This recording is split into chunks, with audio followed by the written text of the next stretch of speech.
Council, held on Tuesday, March the 12th, 2024. This meeting is being conducted both in chambers and by means of electronic participation as permitted by Section 238, subsection 3.1 of the Municipal Act 2001 as amended, and the Town of Mono Procedural Bylaw 2020-42. This meeting, of course, can be viewed live or later on the YouTube portal. We have a quorum.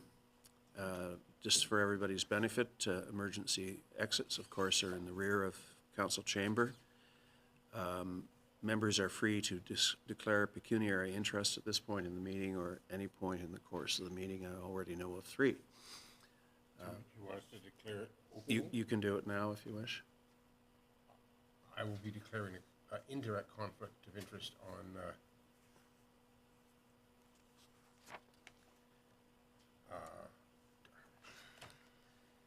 I can't find it. Oh, yeah, item 6.4. Okay. I'll be declaring a direct conflict of interest on item 6.2. Thank you, and I'll be declaring a direct conflict on the delegation Dufferin Community Foundation presentation, as my spouse is involved with the foundation.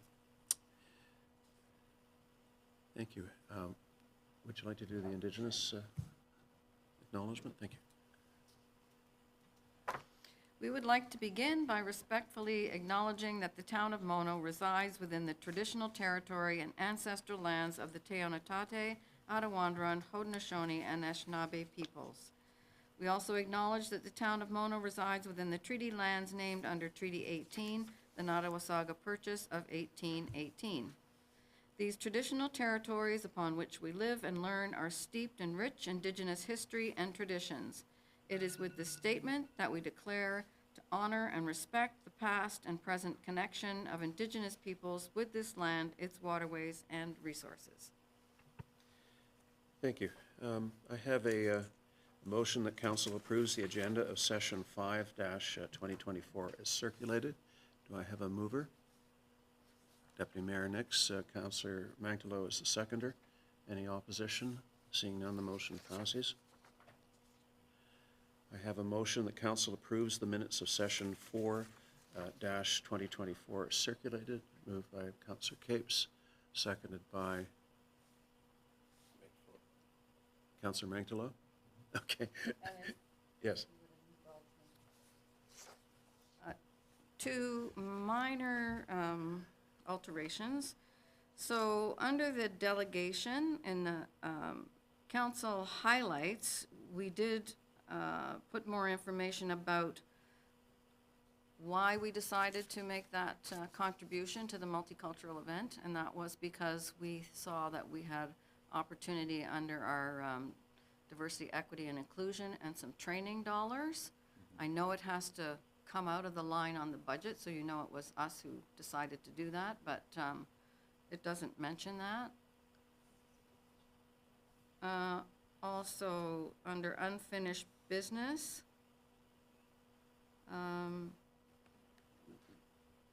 the item for purchasing property in Mono was to be brought back to the council meeting on April 9th, and it was to be reviewed by the working group or presented to the working group before it goes to council. So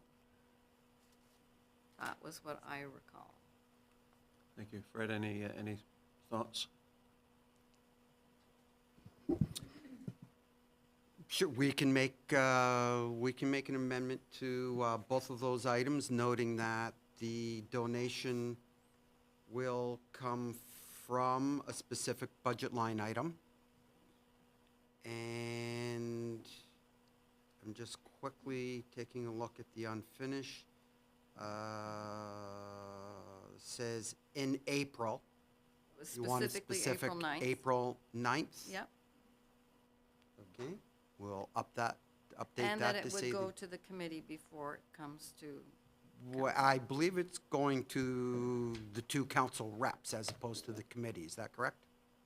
You, No. if you would like that in the minutes, we'll put that in the minutes. Yes, please, because I thought that was the conversation, and I did advise the two people that helped us with that, that's what we would do. Yeah.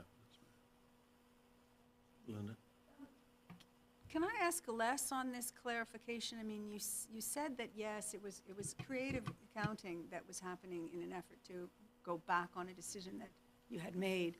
And you said that it really, I mean, with respect to the budget, the money will come from a line, donations, not from DEI.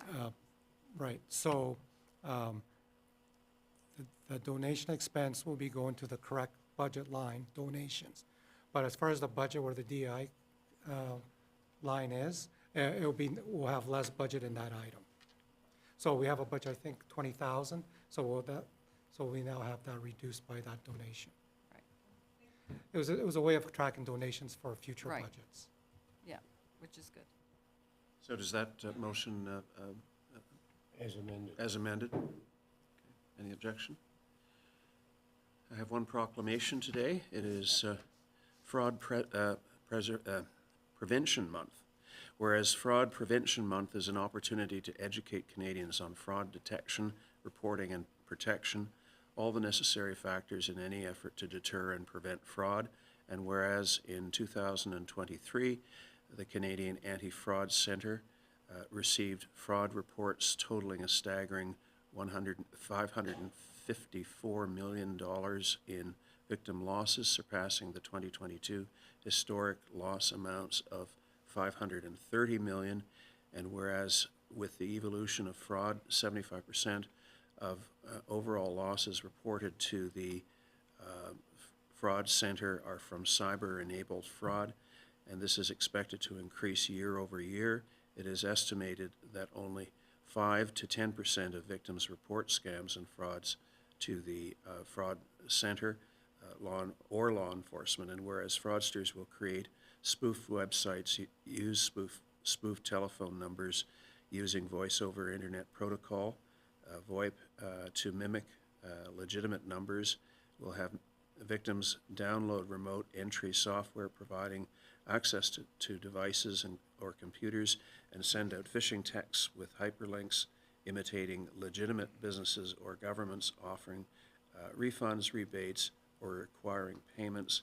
And whereas the town of Mono is committed to the integrity and accountability in its business organizations and in its service delivery to the public, I therefore now, on behalf of Council, do hereby proclaim March 2024 as Fraud Prevention Month in the town of Mono. And that is signed.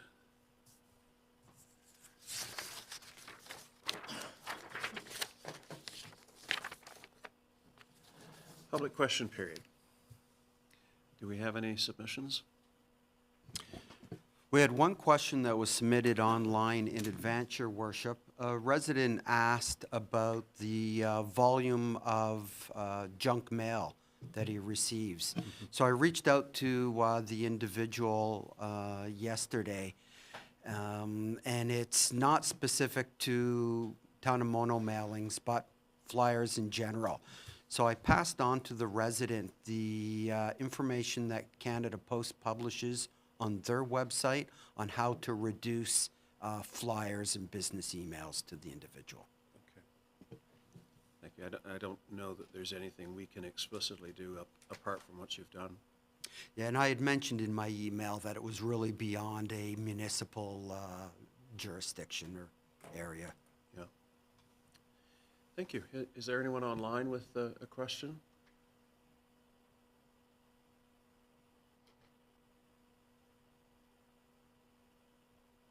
Not seeing any. Our first delegation is here. And Shirley, would you like to come up? Sure. Okay.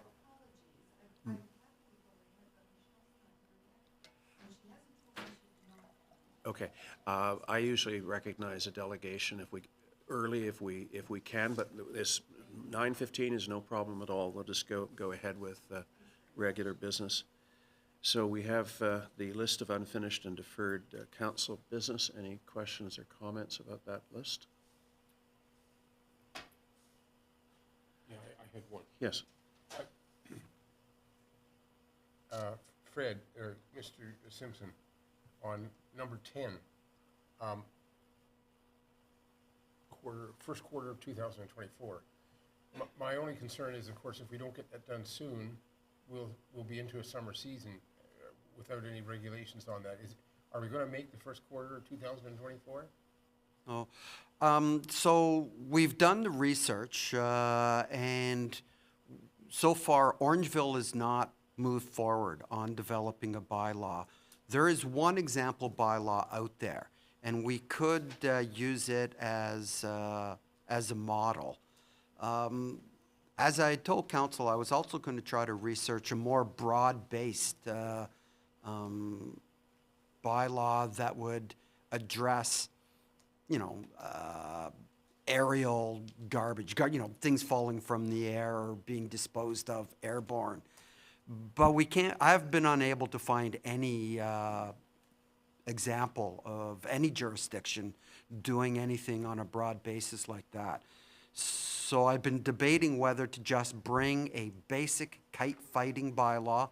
It's going to be very specific if I do, modeled on the example from Oakville, the one and only one that we can find, as opposed to trying to find or working our way through a broader solution. So unless council wants to pursue that broader solution, I can bring back the basic bylaw fairly quickly. We are kind of jamming up on our meetings, so scheduling's more of an issue, but a bylaw is ready and prepared to bring to council if we just stick with that basic bylaw.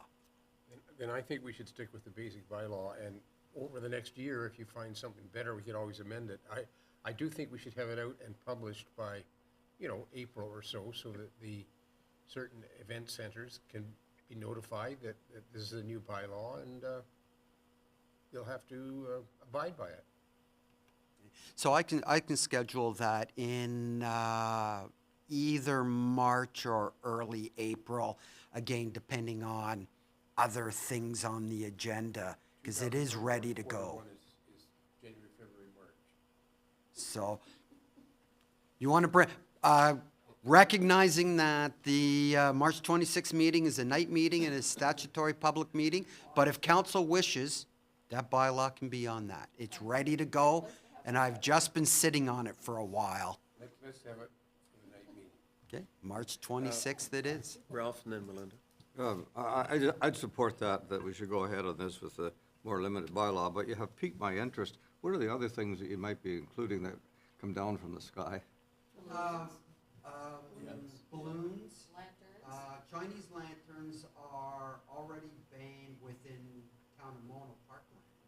But Chinese lanterns in general, that was also picked up in our other work that we've been working on, the community risk assessment, that was noted there. Anything, not to be kites, balloons was the big one, but the release of anything in the air. Pigeons?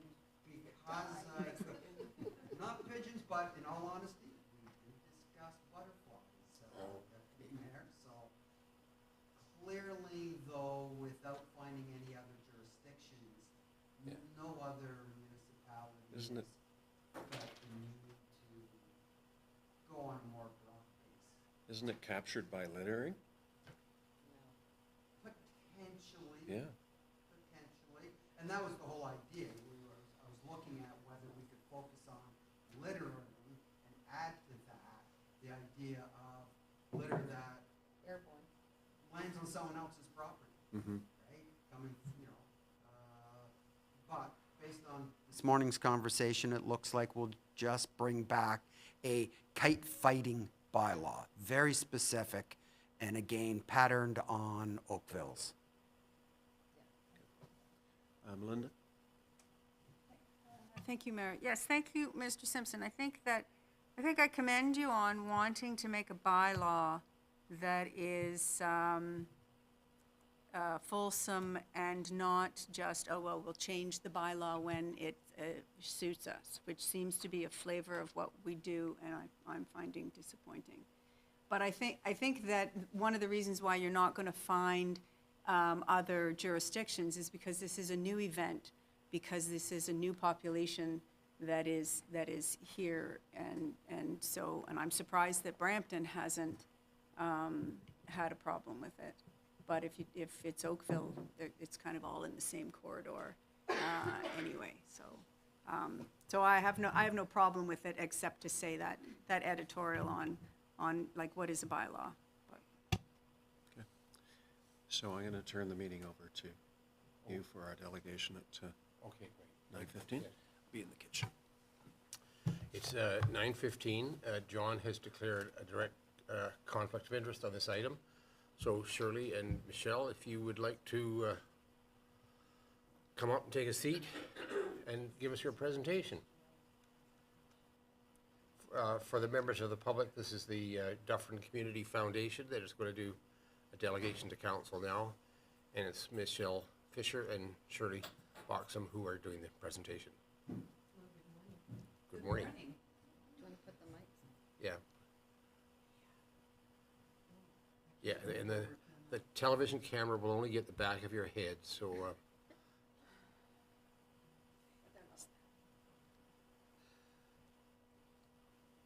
want me to start? I'm gonna usually flip a coin. we can see they've rehearsed this presentation. Good morning, everybody, and very nice to see all of you today. I'm Shirley Boxham, Dufferin Community Foundation, and this is my partner in crime, Michelle Fisher. We are making our way around to the various councils and staffs of the townships in Dufferin County. While we did appear at the Dufferin County council meeting, we want to meet the rest of the folks on council and staff members as well. So here we are. We are the forever fund for Dufferin County. So we invest donor gifts into permanent endowed funds, use the income to give grants to charities every year, potentially forever. We're 100% local. All the grant monies go to qualified donees that serve residents of Dufferin County. So we're part of a growing network of over 200 community foundations across Canada. As of 2020, community foundations in Canada were managing endowed assets of more than $6.3 billion, which is a huge number. And as I like to say, a little bit of that's in Dufferin County. We started up in 2018, serve as a vital link between donors and charitable causes in Dufferin County. So our goal, a lofty goal initially, but it's actually slowly becoming a reality, $10 million in our first 10 years seemed unattainable almost at first, but in fact, we are almost at, or we're over 3.5 million on deposit as of this year, which is significant. When we get to 10 million, we'll be able to give out $450,000 every year for local charities. That would make us the premier granting organization in Dufferin County. So that's really exciting. And for local charities, that would be a true game changer to have that level of funding, to have that base of sustainability. Yes. So as I said, $3.5 million in our first 5 years. As of 2022, we were giving out $35,000 a year. This year it'll be $75,000. Some of that's designated by the donors. Some of it's in the form of competitive grants, so there's a variety. But as of 2025, $115,000 and growing. So it's really exciting for those of us. I'm the chair of the grants committee, by the way. So I'm overseeing how the money's dispersed and where it's going to. And we really have a first line of sight to the wonderful organizations and projects that are going on in our community. And I like to say, I used to work for United Way of Greater Toronto way back in the day. Use the microphone, please. I used to work for United Way of Greater Toronto back in the day, and I love United Way. They're an amazing organization for annual funding. But one of the things about United Way is that we would have this great celebration dinner, like, yay, we raised $65 million, isn't it grand? And then we'd all go into work the next day and we'd be back down at zero. And we'd have to find a way to roll that ball back up the mountain and do it every year. One of the beautiful things about a community foundation is that it just continues going up. You know, there's no going back down to zero. Once we're giving $115,000 a year, you know, that becomes the new normal. And then every year that it continues to build, it just becomes more.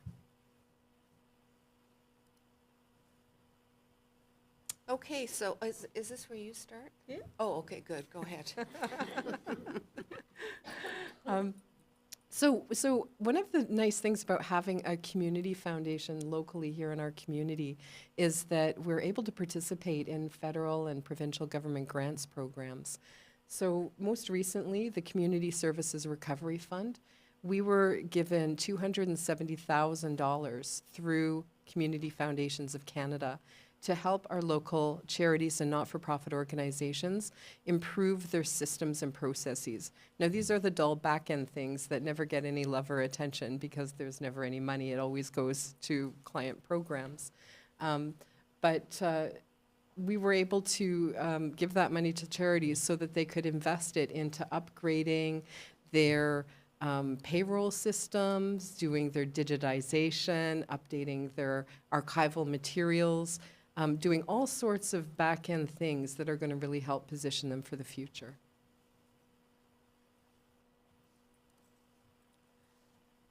Recently, we celebrated Nonprofit Appreciation Week, which won't come as a surprise to all of you around the table. And Dufferin Community Foundation is blessed, really, to be working with a number of local partners on Nonprofit Appreciation Week. It's the third week of February every single year. It's been legislated in Ontario.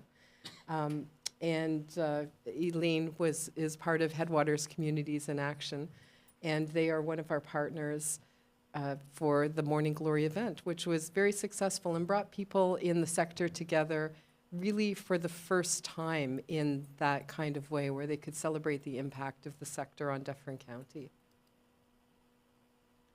So we have more than 150 nonprofit organizations across Dufferin County, and they span everything from sports and recreation to food banks. I'm sure I don't have to tell you, I'm sure you're all big fans of nonprofits and charities, but arts and culture, the environment, they're just pivotal to our quality of life here. A lot of people don't know that they're also a major contributor to our economy. So $65 billion a year across Ontario, which is 7.9% of our GDP. And that is more than a lot of major industry sectors. And of course, most importantly, they're essential to our quality of life. We're having a gala this year.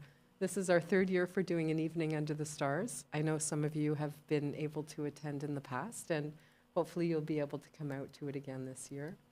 It's going to be on Thursday, June 20th, at a private residence in Mono. It's the same private residence as the last 2 years, if you've been.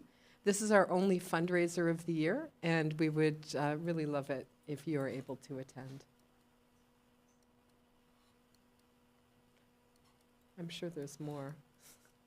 Okay. Okay. So managing grants or scholarship programs, we are, as of very recently, undertaking a new way of dispersing funds, which is a scholarship, might be a bursary program, that we're designing for a very specific donor.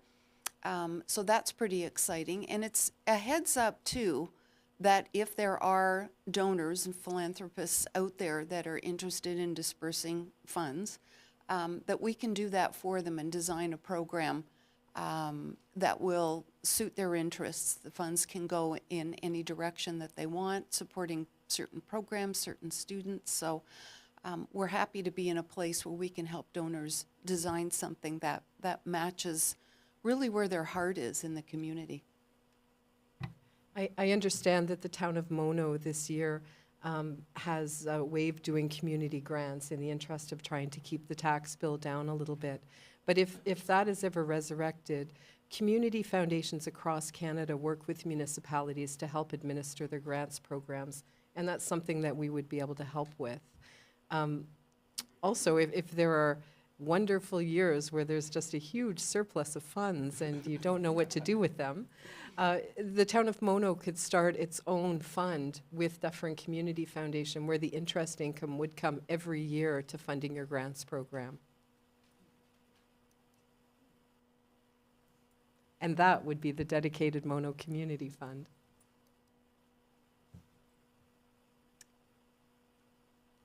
You go. Okay. So when we talked at the beginning about how we fund qualified donees, back when we started in 2018, Canada Revenue Agency specified that community foundations in general, could only fund qualified donees, which includes registered charities, municipalities, some sports associations, but not for-profit organizations or not-for-profit corporations. So that is in our Articles of Incorporation. We might be changing this in the future because CRA recently changed the legislation to allow for direct funding of nonprofit organizations, but that's going to be a year or two out. We're still waiting for CRA to give its final guidance to charities. And then after that, we would have to go through the legal process of changing our Articles of Incorporation. So in the meantime, to fund the very valuable work that nonprofit organizations do in our communities, they need to partner with a qualified donee who will sign a partnership agreement letter, receive the grant check from us, and then disperse it to the nonprofit organization so that it can do the work of the grant application.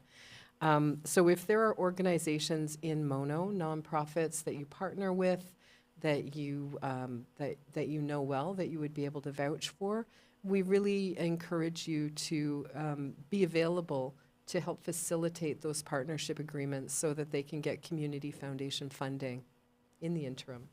We're helping municipalities understand how that partnering process works, because one of the things that happened in the past year was there was an applicant for a grant who did know how to partner with the local municipality, and it was a very quick and efficient process. We encouraged another organization to do so with a municipality, and the municipality was unaware that they were even able to do so, and so that stopped that applicant, unfortunately, from being able to go forward. So we're making it clear to municipalities and making it clear to applicants that that is an opportunity, and we're happy to help facilitate that process.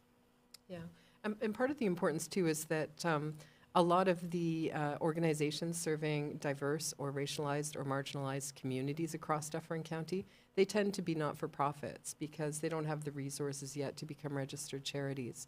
So in order for us to fund their work, it's really important that these partnerships happen.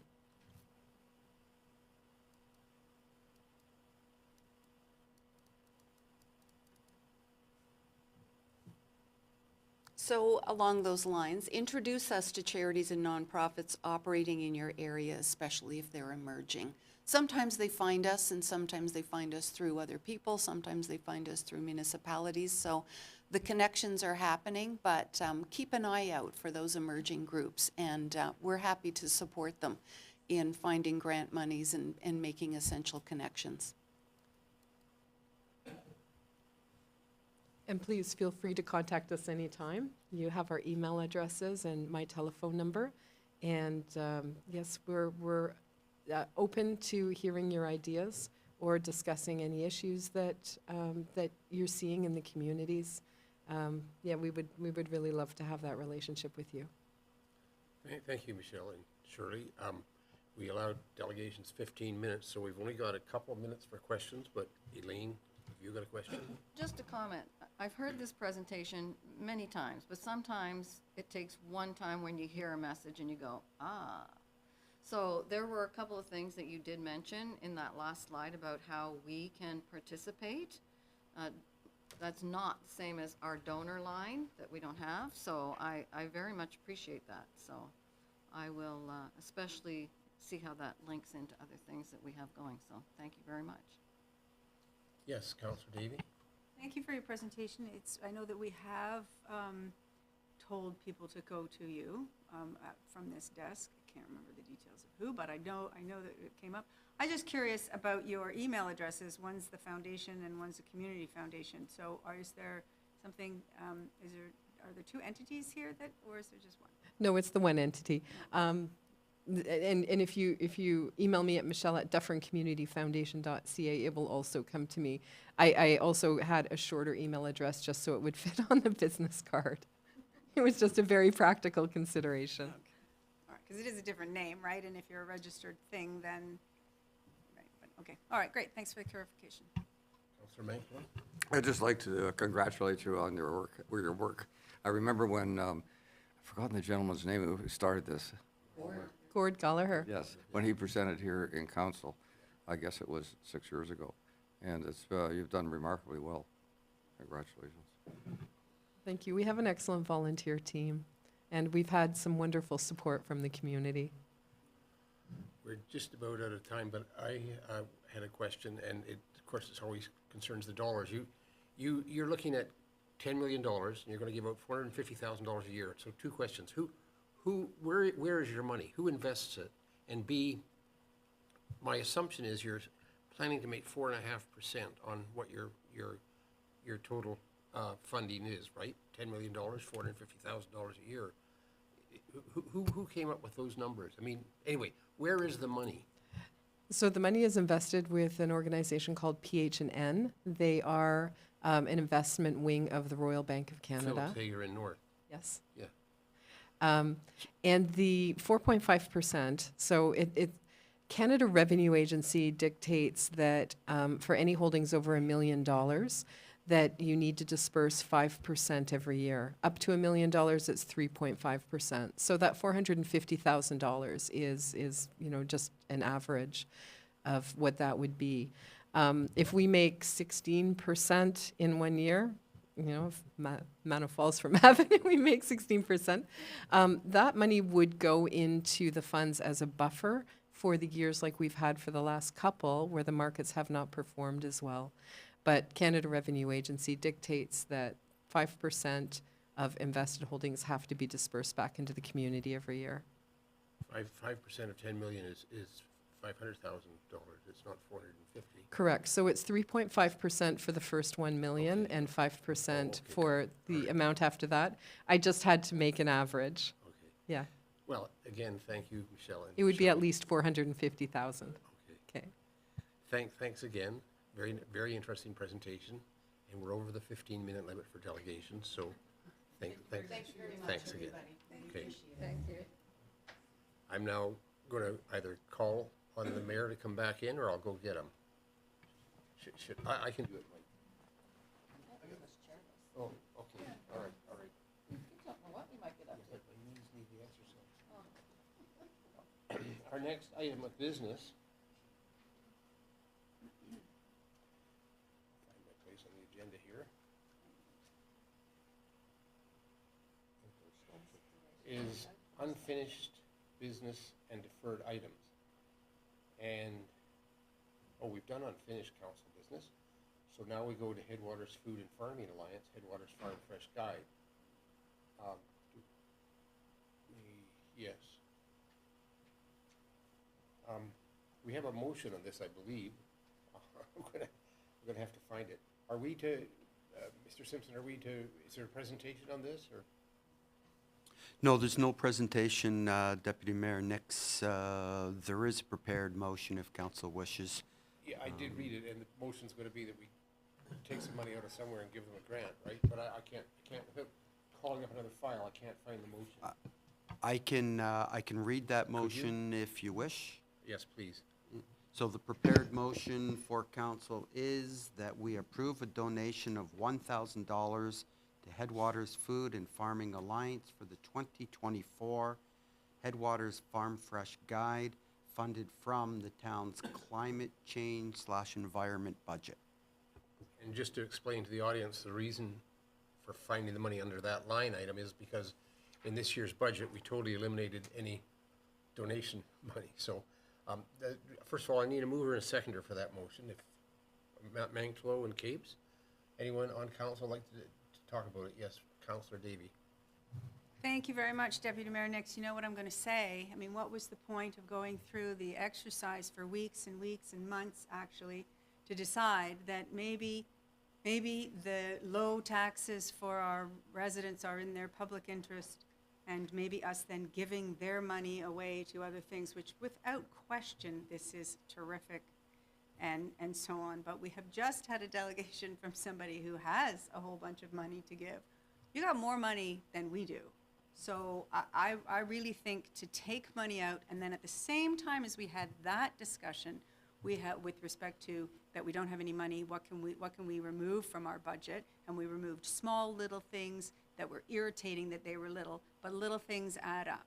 And so it made us be able to balance. But then we also have decided as a world that the climate's really important.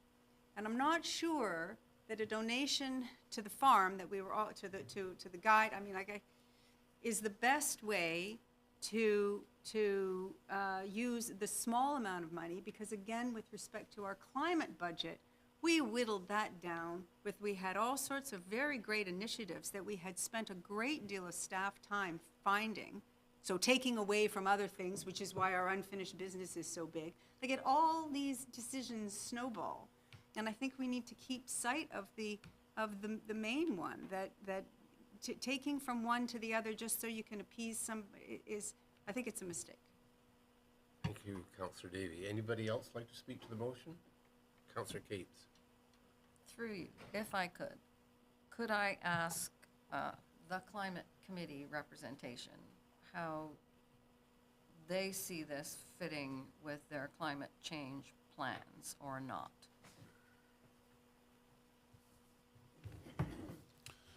Thank you, Councillor Capes. So there is a $1,000 commitment from council into a reserve that was for the preparation of the corporate action plan, which would commence fall of,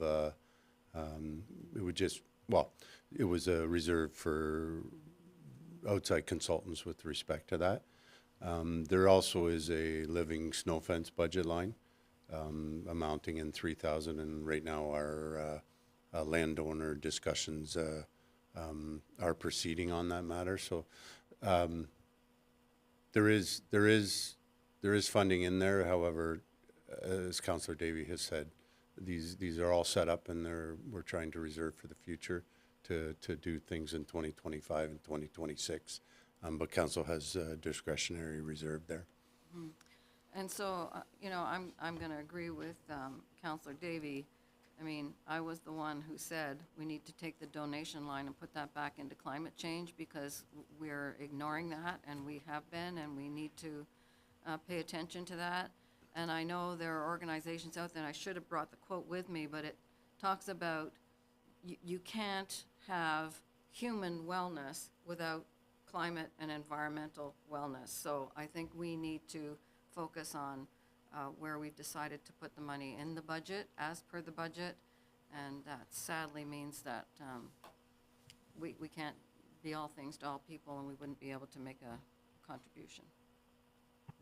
Yeah, I'm going to turn the chair back over to the mayor, and I would like to speak to the motion too, if that's. Go ahead. I agree with the two previous speakers.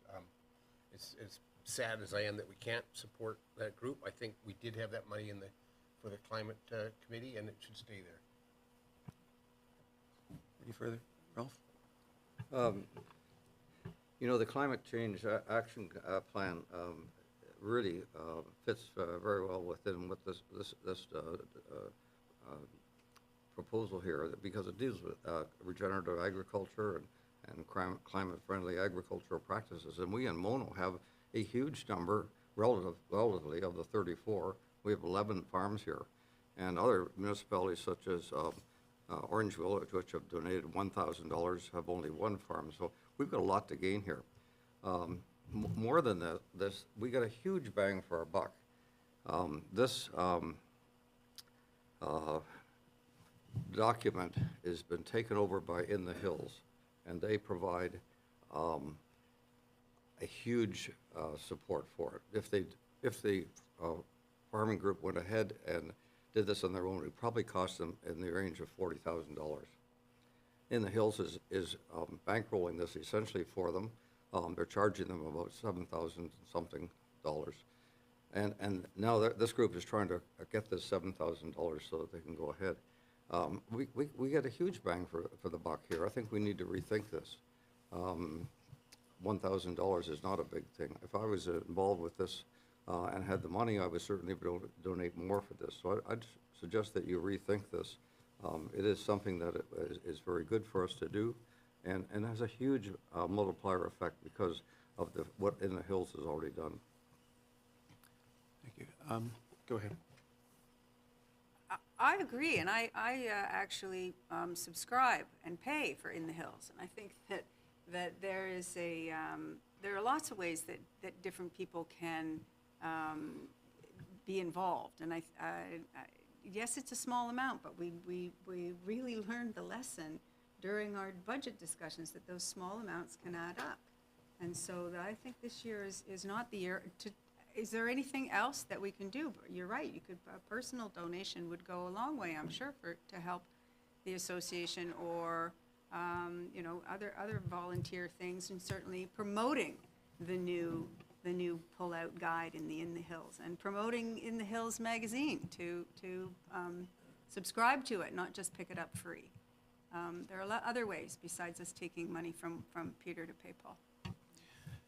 If I can, I'm supportive of the request, and for the reasons that Ralph has mentioned, but also I think we have to differentiate, and I've said this before, differentiate between donations to organizations because they come and they ask and we give them money versus the amounts that we give to something like this where we actually get something in return. We get a direct benefit.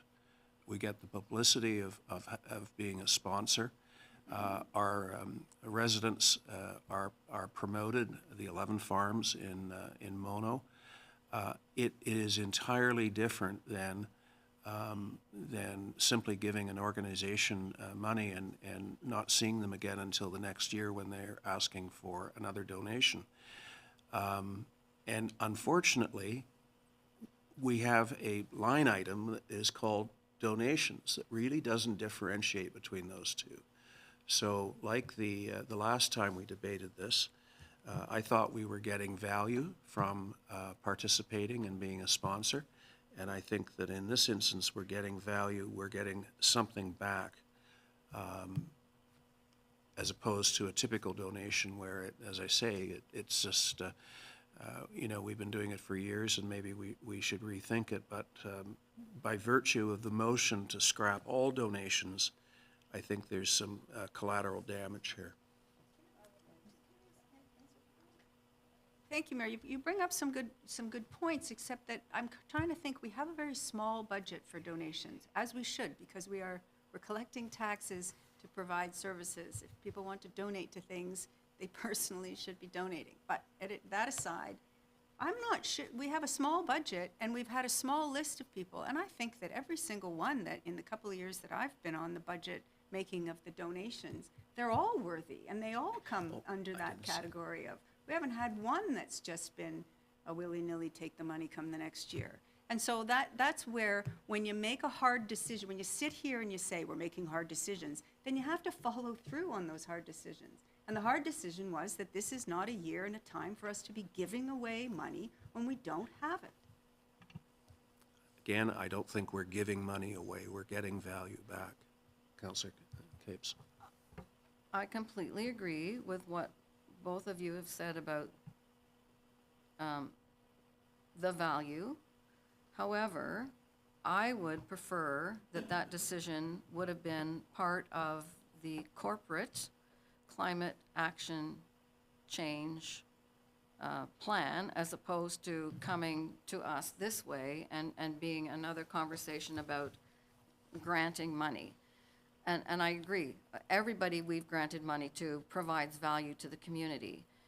In this case, if this had been from our climate committee saying, we think $1,000 investment in this helps us meet our climate change action plan, then I would say yes. It didn't come that way, and if it comes that way next year and it comes through that committee, then that would be a different conversation. But I agree with Councillor Davy. We made a decision that we are not going to circumvent our budget and the decisions that we made, and so that we need to stick to that. Next year could be a completely different story, but for this year, that line isn't there, and I don't feel it's right for us to change the rule based on not criteria that was identified, because we don't have criteria for granting. So I just feel very strongly. Two things. I take full responsibility for suggesting that they come directly to council, because it was council that axed the donation line. Two, I don't think enough people out there know about our action plan or our committee. They will after they get the newsletter, but I think people can be excused for not knowing that that committee exists, and that maybe the appropriate route should have been through that committee, which is a staff committee, by the way. But as for their approaching council, they approached me. I suggested that they come to council. Thank you for that. I wasn't meaning that, you know, it was a fault of theirs. Yeah, I no. think it is just how this has come about. But if it had come from the committee because the committee thought that this was somewhere to invest dollars for their climate change plan, then that would be different. But it didn't, it's not that way this year, so maybe next year. Could I ask the clerk a point of order? Don't we have a rule in our procedural bylaw that says a member of council can speak to an issue once? Well, no, Okay, that is, No, okay, it's okay. I retract the question. we are all guilty. Many times a meeting. Go ahead, Ralph. This is my second time. So we have a precedent here in that we have made recommendations, or we have decided to actually take money from the climate change budget. And I don't have a problem with it here. If there's one word that characterizes this particular item, it's buy local. And buy local is really central to managing our climate change. Not buying my fruit from Peru or someplace like that. So I think we should support this, and I think you should rethink this and be prepared. $1,000 is not a lot. We're getting a huge multiplier effect here. They're putting out something which is, as I said previously, is probably worth over $40,000. It's been supported by In the Hills to the tune of almost, I guess, at least 90% of that. And they have a cost of about $7,000 they have to make up, and we can help them. Mulmer's put in $400. Orangeville's put in $1,000, and I think we should put in $1,000 too.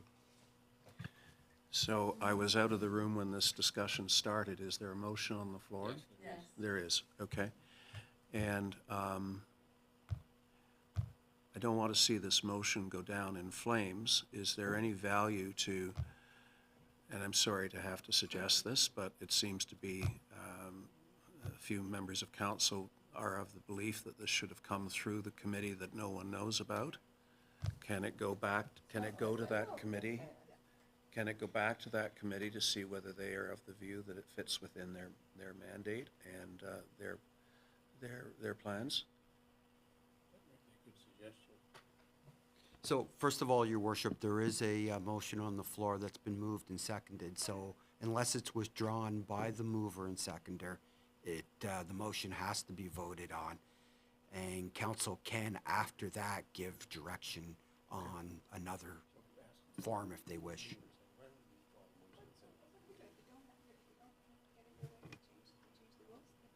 There's a foundation that it just says there's 450 grand to give away in a year. Not yet. Okay, there's 115 grand to give away. Okay, there's 115 grand. Okay, strong fight. Go ahead. So I think the clerk is correct, short of the mover and seconder withdrawing, or one or the other withdrawing. I don't know who the mover and seconder were.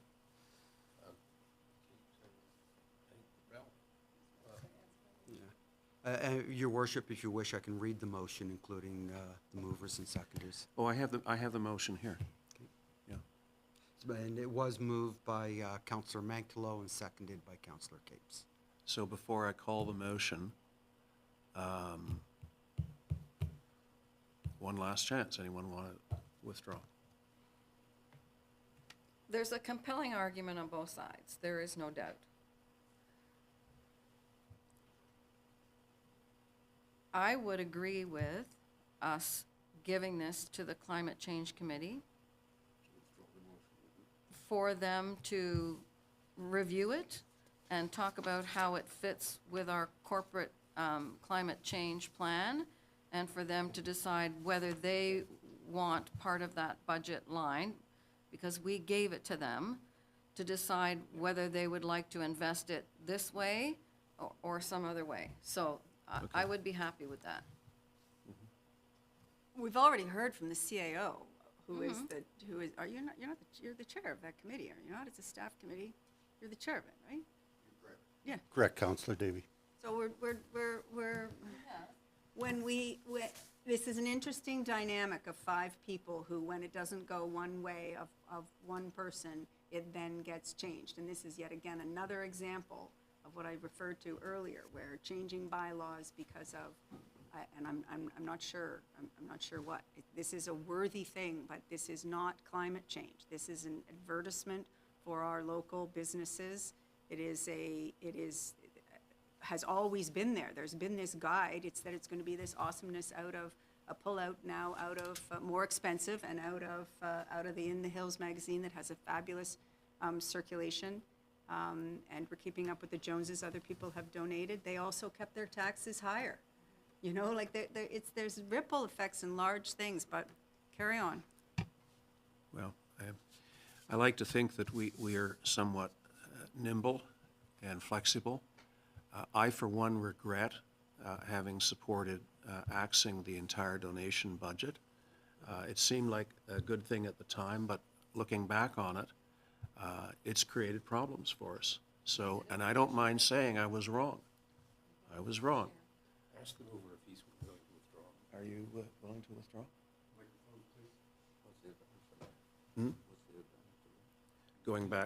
Going to the committee. Nobody can hear you, Ralph. Ralph, yeah.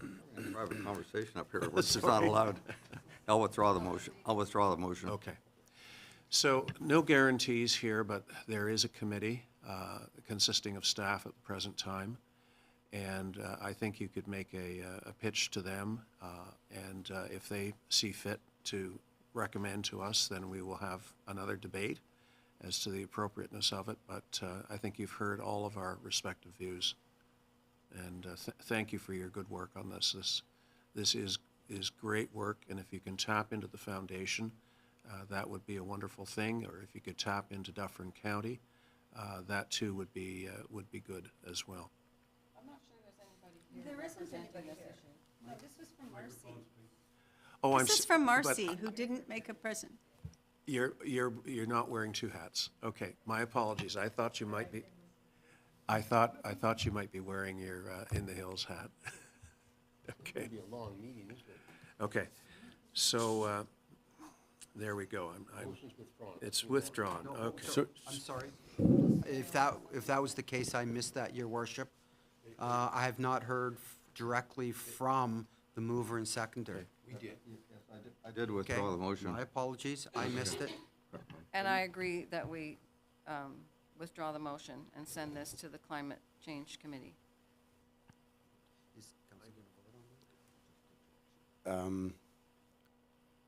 You're putting the town staff committee in a very interesting situation. We set our work plan for the year. We provide presentations to council at budget time.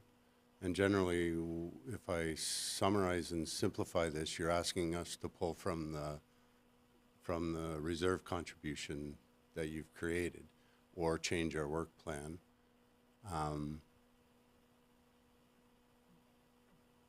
It's putting staff in a very interesting situation, to say the least. And once again, I repeat, we've set our work plan for 2024. And if council would like us to amend our work plan to make a available $1,000 donation, then I think that would be the adequate, the proper direction for us. You're putting staff in an interesting position. Could I suggest that I don't think it's an interesting position, Mike. Go back, look at your work plan, and if you decide council approve that and that's what you're doing, come back to us and tell us you can't do the grant. That is, it's as simple as that. If it does fit within your work plan, come back and tell us that. That's fair. We'll reach out to the timeline if we could. The clerk would like a timeline on that. I would say for the next meeting, which is getting a little bit busy, but I'll check with vacation they're schedules all and such. upstairs. And Let's go desk to desk. I'll check with vacation schedules and such and see whether we can meet. Okay. Moving along, item number 1, Heritage Advisory Committee. No, outdoor sculpture. Oh, the outdoor sculpture. There's no decision to make. Is this for information only? Yes, it is. Yeah. Okay. It was deferred last meeting because council specifically asked that it come back as opposed to just being received. Come back for why? Yeah, Yeah. I don't understand. It's just the information. Does it violate any, Not specifically, but it's very close. it's very close, close to the road. Close. We have, and again, I really would like us to be consistent as a group. And whatever we decide as a group is a good thing, because as I've always said, 5 heads making a decision, that's what the residents have put us here for. But consistency in our decisions But is what does really this have to important. do with the outdoor This sculpture? sculpture is sea cans. And is sea cans. And we have made some very interesting decisions here and comments, and we've got staff working on various issues around what people can put on their property and what they can't, like trucks. And so it's all in the eye. Art, as we know, is in the eye of the beholder. So this was on the list. Everything got deferred because of some other issues. I asked for it to be on an item, not for debate, not for whatever, but there are enough there's enough times that residents just say they don't know about stuff. And it strikes me that the more opportunities we give to discuss things and I just wanted it out there. There's a picture in the agenda. I don't think that all residents read the agendas. I think maybe some of them only listen to what we talk about. So no, there's no decision here, but this is very, very close to what we have decided that we didn't want. Fred? And I'd like to ask the clerk, does this in any way violate our property standards bylaw? So, based on the investigations we've done, there may be a requirement for an Ontario Building Code permit. The property owner was advised of that. Whether it's made from sea containers or not is hard to discern. The property owner stated it wasn't, but he was advised with respect to our bylaws on outdoor storage and the use of sea containers. But he states that it is not, though I agree. Superficially, it appears that it may be. So he's running a risk. He's aware of the requirements, and notwithstanding, even if it was a building code, that if it was deemed to be in violation of a bylaw, it would be pursued as such. So I guess arguably, and I'm leaning in Councillor Davies' position on this, if someone were to make a sculpture out of tractor-trailer bodies and call it art, that they would be evading the town's enforcement.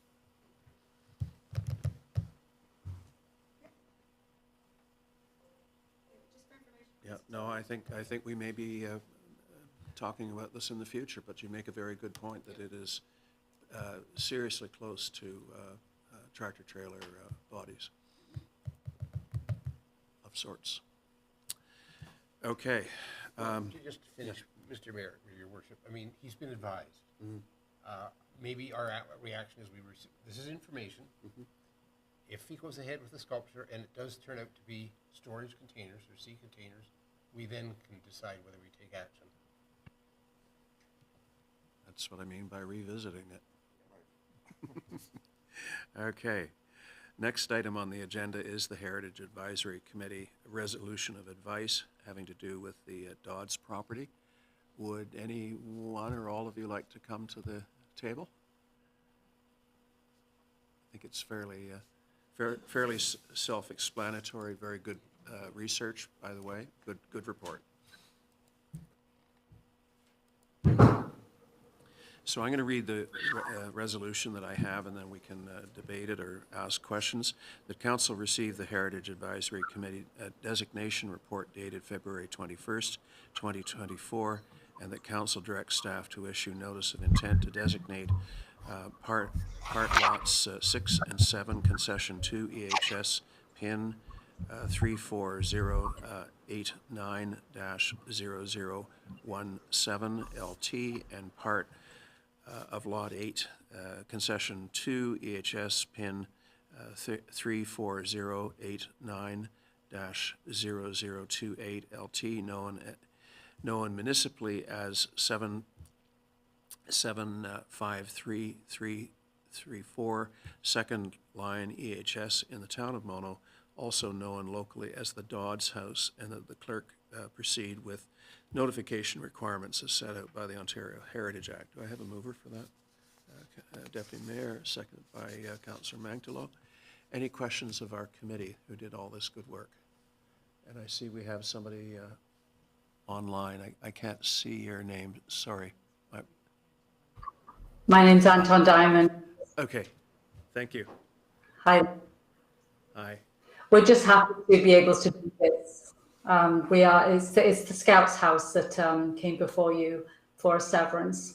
And the Heritage Committee came and asked us if we would designate the house. It is a pre-Confederate house, stone house, and we're happy to do that. Thank you, that's good to know. So any questions? Yeah. Can I ask a question? Great report, fully and so on. But is it a house or is it a shell that is of interest? You know, It's today, a full house. Is it a house or is it a shell? Yeah. I would say it's a house. Okay. It's in rough shape, but, you know, that's because no one's been living in it for a year, but it's Oh, okay, great. more than capable of being restored and made lovely again. Okay, It's great. not too far gone. All right, great, thank you. Thank you. So I have a motion on the floor. If there are no further questions or comments, any opposed to the motion? Motion's passed. Thank you. And then yeah. Just one more question of our Heritage Committee. What does this do to the value of the property? Well, I guess we'll find out when they put it on the market. But, you know, it's obviously going to mean that whoever buys it will have to have money to restore it. So it's going to be definitely a certain kind of purchaser to suit this property. Right, because this is on a severed piece, it's on what it's on, and so if somebody wanted to purchase it and said, okay, I won't tear it down, but I don't want to live in that, I'm going to build this other, it's maybe a problem for planning with respect to putting another structure on that, right? Like we're obligating them to keep this footprint and this exterior and renovate this piece of property, so. Yes, although I'm not sure, but it might be on the NEC, in which case I think the NEC would dictate whether another structure could be built or not. No, right, so that's what I'm saying, with respect to the changing the value of something that we don't even know what the value is to begin with, but one would assume 22 acres is quite valuable in our beautiful Mono, that there's the list of the pros of why this is, and the cons, right, and they would weigh out. Although I must say most of that acreage is not usable because it's covered in pine forest. there's only a small part of the property that's actually buildable. So, and the house basically takes up that part. Yeah, yeah. Okay, thank you. Thank you. Did I call the question? I did call the question, okay. And then we were going to the next heritage matter. And Councillor Manktelow has declared an interest on this. But we didn't vote on that. Yes, he did. He said anyone opposed. Anyone opposed? So the next motion that comes as advice from the Heritage Committee is as follows, that we introduce and give the necessary readings to a bylaw to designate the Manktelow House. I believe that's the correct terminology. Yes, Your Worship. Over the weekend, the committee asked that the title be changed from Manktelow Farm to Manktelow House. So while the agenda wasn't updated, the bylaw before you has been amended accordingly. Yeah, go ahead. Come on, forward. Fred's right, we changed it to house, but I'm actually, this morning, I thought we should actually change it to house and log cabin, if that's all right. Yeah, because it's two separate structures. Is that, Sure. Well, I mean, the bylaw before you won't be accurate, so we'll have to redo a bylaw. Now, in the past, Ms. Bott, we did, for example, the Anderson Farm designated a number of buildings. Yeah.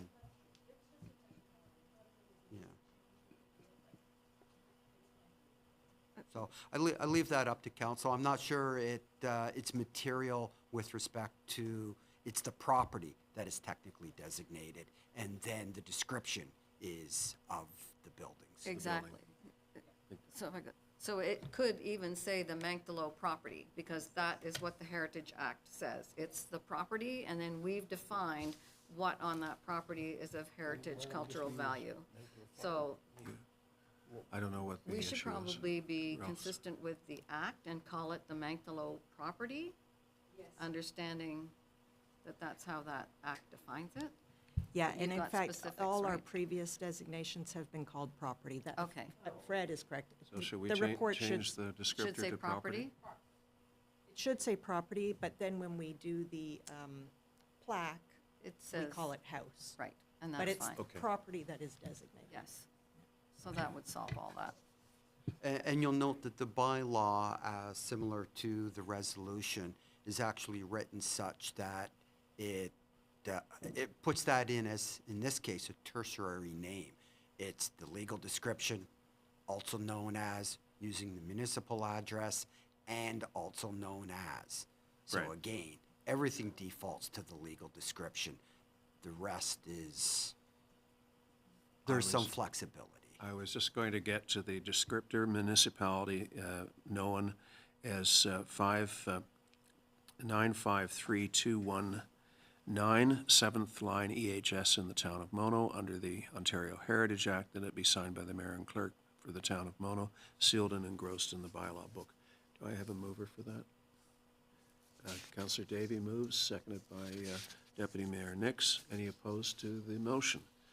And that motion is carried, and if somebody could let Ralph know that the coast is clear.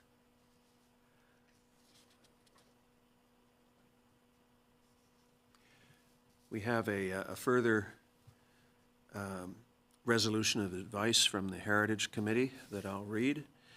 Whereas subsection 27, subsection 16 of the Ontario Heritage Act stipulates that any non-designated heritage property listed on the municipal register of properties as of December 31st, 2022 shall be removed from the municipal register on or before January the 1st, 2025, if the council of the municipality does not give notice of intent to designate the property under subsection 29, 1 of the Ontario Heritage Act on or before January 1st, 2025. And whereas since January 1st, 2023, the Town of Mono Heritage Advisory Committee has been diligently working to review the municipal heritage register searching the heritage value and interest of non-designated properties to determine which properties should potentially be designated in accordance with the provisions of Section 29 of the Ontario Heritage Act. And whereas the above noted work involves 435 listed properties in this municipality, is extremely time-consuming and cannot be completed by December 31st, 2024, with the limited municipal resources available. Therefore, be it resolved that the Council for the Town of Mono authorizes the Mayor to send a letter to Doug Ford, Premier of Ontario, and Sylvia Jones, Member of Provincial Parliament for Dufferin-Caledon, Deputy Premier and Minister of Health, with copies to Michael Ford, Minister of Citizenship and Multiculturalism, Peter Benchflally, Minister of Finance, and John Etker, Chair of the Ontario Heritage Trust, requesting that subsection 27-16 of the Ontario Heritage Act be amended to extend the above noted deadline for 5 years from January 1st, 2025 to January 1st, 2030. Councillor Manktelow moves. Councillor Capes seconds.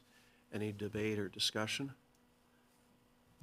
What do we think the chances that we're going to get this? Like, you're carrying on getting through as much as you can, I'm sure, but what are any other municipalities doing this?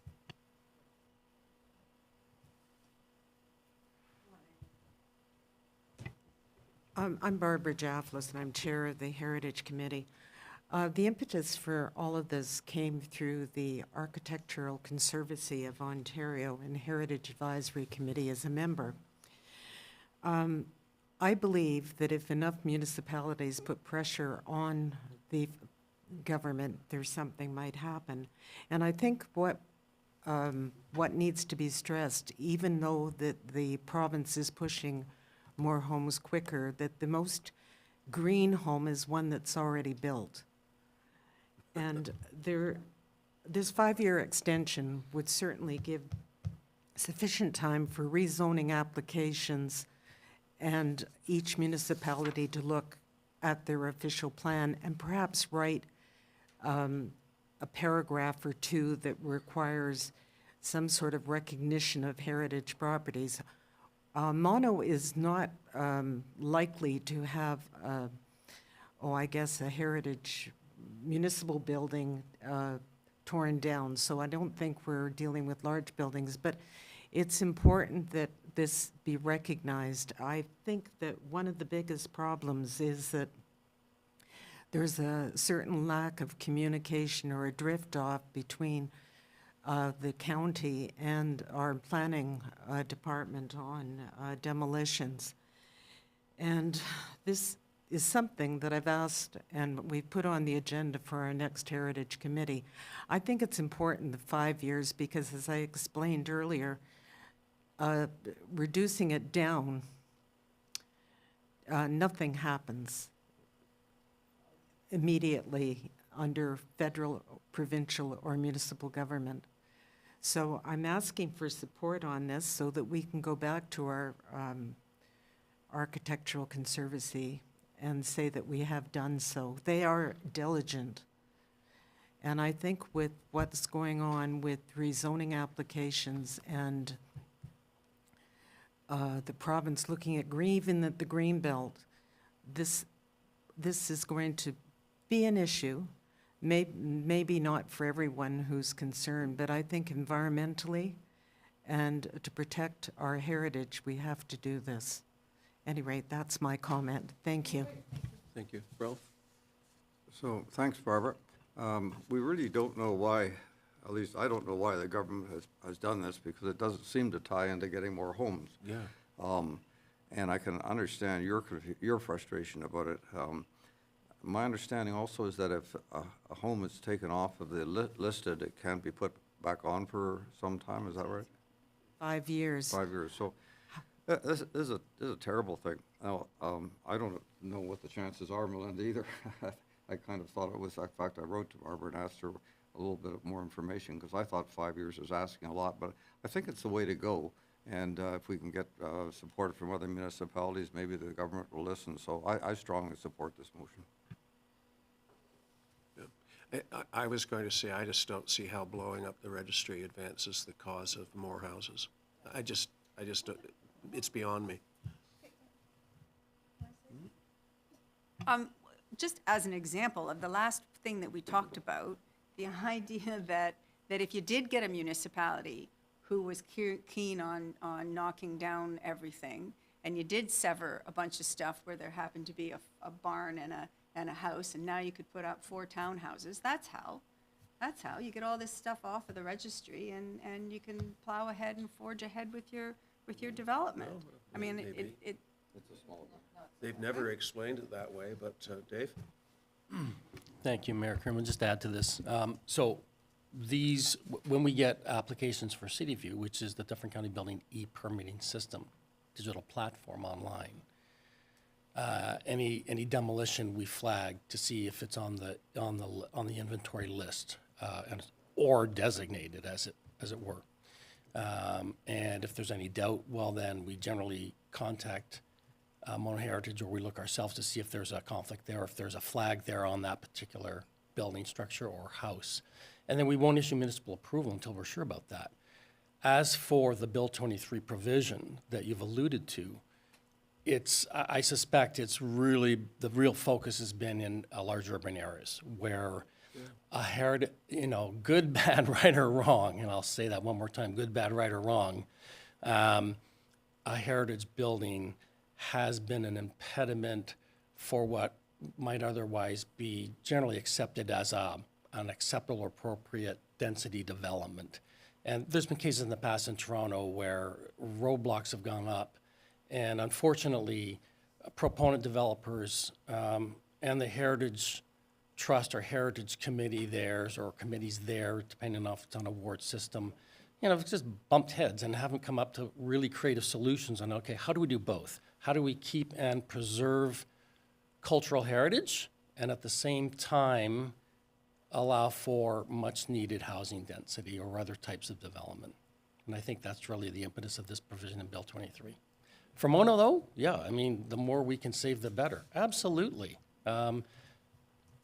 Why do we go to Niagara-on-the-Lake? What's the draw there? It's the cultural heritage they've preserved. Look at Stratford, same thing. And that's my comment for you. And this may have more to do with heritage districts than anything else. I think heritage districts that are declared by municipalities may be a roadblock to developers who want to tear things down. Anyways, motion has been read. Is there any objection to the Councillor Capes? I'm doing that now. Yeah, sorry. Any opposed to the motion? Motion's carried. Thank you very much for your work. Yeah. I just want to call out that we've got half of the Heritage Committee here, and thank you very much for coming, and thank you for the great work that you do. Yes, thank you. Thank you. Shall we declare that morning break now? Your call, Your Worship, now or after the next item? That's. Why don't we have our break and then we'll go back to it. Let's take 10 minutes, 10 minutes sharp. Okay. So Andrew, we're going to go into recess now.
we are back live.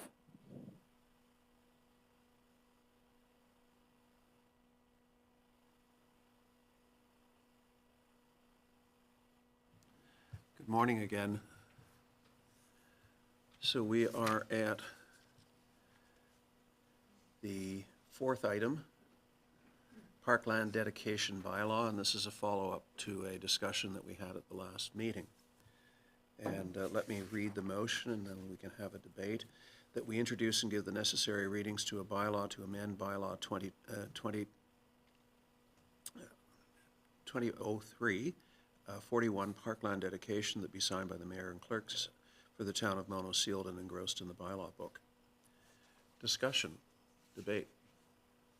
Well, can we again have a, I know that you like to streamline things, but can we have a comment from the clerk who wrote the amendment for us, explaining it so that anybody who might be listening and hasn't read the materials knows what it is that you're wanting to change? That's a good idea, and there's some subtleties in the wording of the bylaw that I think need to be addressed as well. So council's direction was, of course, to amend the bylaw in such a way that it was limited in its scope and gave discretion to the Committee of Adjustment when to apply it. So the bylaw is written in that respect. So what I did is I went back to the official plan. That's why the bylaw makes reference to the official plan on both our green infrastructure, and there's a definition within our official plan that meets the intent of council. Whereas where there's land that's going to be held by an organization that's purpose is land preservation, that the Committee of Adjustment could then consider whether this particular severance meets that definition, the land's being held by an organization that is recognized for its land preservation work, and in the committee's opinion also is in the public interest. So this bylaw is designed to put that particular ability into the hands of the committee to consider a waiver of the parkland fees.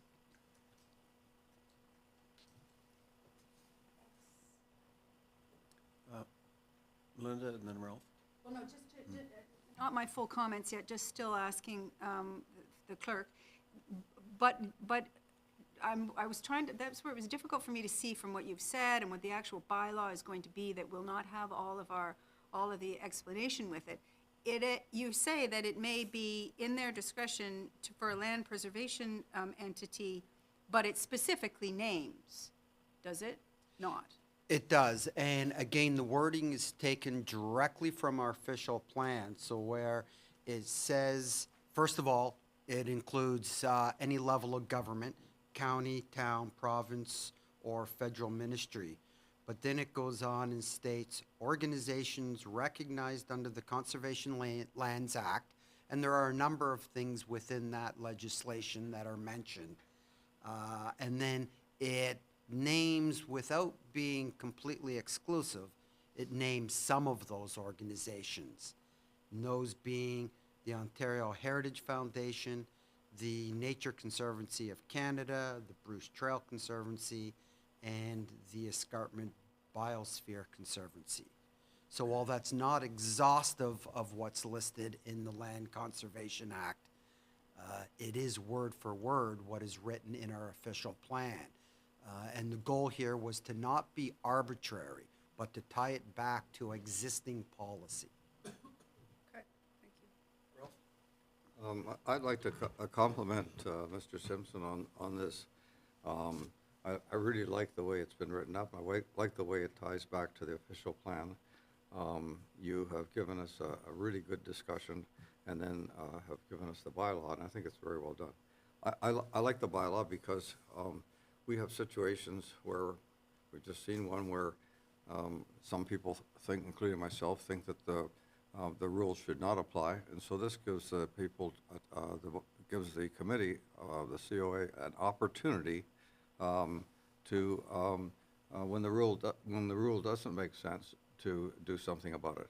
And so I think it gives us the flexibility that allows us to do what is often the right thing. I'm not going to discuss the Bruce Trail application, as I think that that's not appropriate at this time, but it does give an opportunity for somebody like them who applied to us to be considered. Elaine, and then Yeah, I very much appreciate this amendment. I think it is right on point in terms of being specific enough to make sure that people understand this is not just anybody coming in and wanting to do this, that we're going to waive fees. And so I think it's really well written, and I very much appreciate what you brought forward, so thank you. Thank you very much. I got a few things to say, and you don't want to talk about, because you don't want to re-debate something that there's an argument at the table, but they are named specifically. There is without question, we are specifically making this change to a 2003 bylaw, which I think some of you were on council at that time. There's a time and a place for jokes. actually I wasn't, which is quite remarkable. It's named specifically. And so if the reason why we're changing this is specifically because of them. So if there ever is an example, this is it. Not true. Okay, great. So I'd like to know what, because we didn't during our debate, we have this bylaw, we have a ability in a time when development charges, we sat here and talked a lot about how this was shocking, that the government was taking away our opportunities to collect development charges. This is a piece of land that was used as a camping place and is now being used for something else. It is being developed into something else. Indeed, he's severing it with a heritage lot and everything, right? There's change, development happening. And so here's a case where we have an opportunity and we are just throwing it away. And I'm wanting to know we didn't hear from our Director of Recreation, because the point that you are making to make a distinction of conservancy, today you're saying just land preservation. But what we were talking about last time was that this is a benefit to our Mono residents as a recreation for a single purpose of walking.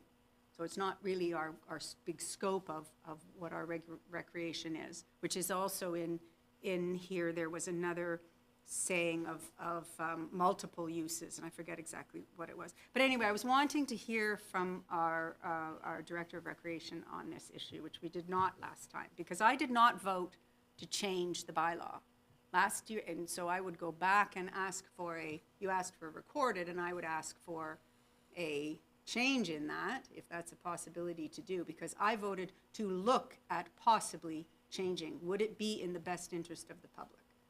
When I believe it's not, but I did not vote that we were changing it automatically. So and we didn't discuss, so could I ask the Director, Ms. Heaton? Councillor Davey, you can ask me anything. Thank you. And thank you. As much as I appreciate all of the wonderful work that these agencies do for recreation within our municipality and other municipalities, my concern about passing a bylaw such as this is twofold. One is the amount of monies that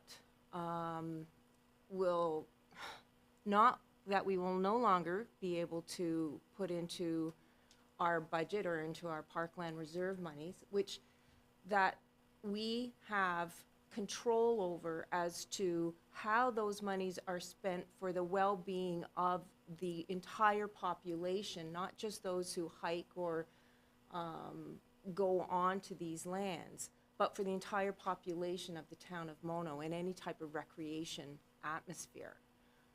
And by giving a waiver to anyone who comes forward for this, for these monies not to have to be paid, That for me is a real concern, because we're not talking small amount of monies here. These monies for a severed lot, where the groups that are getting the severance and getting the waiver of not having to pay, we could be talking upwards of hundreds of thousands of dollars, $200,000, $300,000 for one severance that is not going through. And in recreation terms, that is a lot of money. That is a lot of money, especially when I think about, the fact that we took our council removed $8,900 out of the budget for skating rinks. And now, you're considering the possibility of waiving, hundreds of thousands of dollars, where we could potentially get that money from. My other area of concern is, yes, the town or the recreation department is given the opportunity to make comments to the Committee of Adjustment when these types of requests come forward. However, there is no actual person sitting on the Committee of Adjustment from the Recreation Department, so we're not there in person to verbalize. So I have to say that for moving forward for anything such as this, if council does go forward with this bylaw, that would be something that the Recreation Department would probably be going forward with, is that when these came forward to have a presence at the Committee of Adjustment to make, to let their thoughts be known verbally as well as written. But Kim, there's other commenting agencies, and they're not Yes. at the table either. They might submit something in writing, presumably, but they're not necessarily a delegate before the Committee of Adjustment. I don't think there's anything preventing you from commenting, as others do, on the merits of a severance application. The other thing I'd suggest is that if we were today to decide to create a lengthy trail anywhere in the town of Mono and purchase property to do so, we'd be spending a lot more money than what we're foregoing by giving the Committee of Adjustment the discretion to either waive the Parkland dedication amount or modify it. So in other words, as Mark Twain once said, they're not making land anymore, okay? And to create a trail, literally, or an easement or whatever for purposes of hiking or biking or horseback riding or whatever, would cost a lot more than what we're foregoing. And you're absolutely right, Mayor. However, by receiving the funds, the council would have the discretion. Perhaps with those funds, you prefer not to make a trail. Maybe there would be something else in recreation where those funds would be more appropriate used towards. That's what I'm saying, is that by giving up the access to the funds, you are limiting yourself as to how you want to move forward with that amount of money in recreation. Just before I recognize Councillor Capes, I just want to go back to something that was, I'll let you go ahead, and then I'll gather my thoughts. So we are talking about the bylaw, right? Yes. Excellent. So I just want to ask a question about Schedule A of this bylaw, which I know is not modified, but when you give me the whole bylaw and I look at it, I'm going to see what I see. So there's a couple of things that come to mind for me. So presumably on lots created this way, residential dwellings would not be permitted on that severed acreage. Is that a true or not true? I don't know. True. I just asked the question. No, they're severing it to put residential. No, they're not. They are. Well, We just had a, the house already is there. right, and there's another lot, there's two lots. Well, that might be one build, yes, so. Yeah, I'm not sure I'm clear on your question, Councillor Cape. So there was two files, BO3, BO9. We're talking about BO3, which is a Scout's I'm property. just really talking about the bylaw itself, not the specifics, but any of these organizations named would buy large properties, and in their not paying the development fee, would they, at some future point, be able to build residential properties on those lands? I think we need to make a clarification here on, you've alluded to development charges, so I mean DCA versus Parkland dedication. So there's No, for sure, yeah, I was using it loosely. yes. yeah. So they came forward for a severance because. No, I'm not speaking specifically to the application at all, David. Okay. I'm just speaking to the bylaw that we have and trying to understand if we've written into this bylaw that the Committee of Adjustments has the ability to waive this Parklands development fee, or however we call that, does this bylaw preclude anybody from taking that lands and building residential dwellings? And I think the answer was no. Once severance happens, someone could come forward for a development proposal, but doesn't mean it's going to be approved. So that, for me, is not, I'm not sure I would like to grant a severance of a small piece off a property so that the bigger piece is conserved for nature, and then have that be turned into a residential development. So that makes me nervous. But I'm Okay, not I finished. understand now what you're saying. Okay, so what you're alluding to, Councillor Capes, is if the retained piece, the piece that Bruce Trail is keeping, sometime down the road, Yeah. decades later, years later, decides they don't need that trail land piece, the piece they want to keep for trail expansion, Yeah. augmentation, and they decide, well, we own it as Bruce Trail Conservancy, and we're going to sell now. We've got, they severed off 23 acres for that house, by the way, and the rest is over close to 200 acres, I think, Right. still. Don't quote me on the number count. Then could they sell it to a development interest down the road, and could that development interest down the road pursue future development? Short answers, they could pursue future development. Yes, they could. Doesn't mean necessarily going to get it, but they could. But guess what? Then there would be a parkland dedication on all the lots created. No, Oh, yes. no, because it's a government agency, or it's another one of the conservancy ones, or it's No, another but one that you've But in the, opened up this gray zone in to. the scenario described, it would be the Bruce Trail basically deaccessioning the trail, saying we don't want it for trail purposes anymore. Let's put the 100 acres up for sale to a developer, theoretically, who would then come in and create 10-acre lots, and parkland dedication would be due on all of them. To your point, Mayor Krellman, that is correct. The crux of it is, though, the parkland dedication is relinquished on the severed parcel, right? That's what the outcome would be. That would be the outcome of this bylaw, is that the 23-acre parcel that's severed would be waived parkland dedication fee. On a one-time basis. On a one-time basis. But if in future, somebody wanted to create a bunch of housing there,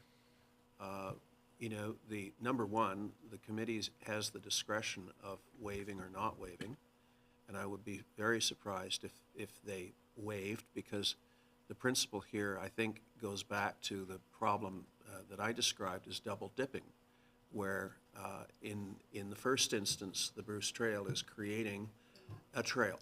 It's creating open space for people to use. And that's where I think it's unfair that we then turn around and say, oh, by the way, you owe us X number of dollars for parkland dedication. I'm not finished, if I could Go just ahead, finish sorry. my questions. Okay, so that's a great debate.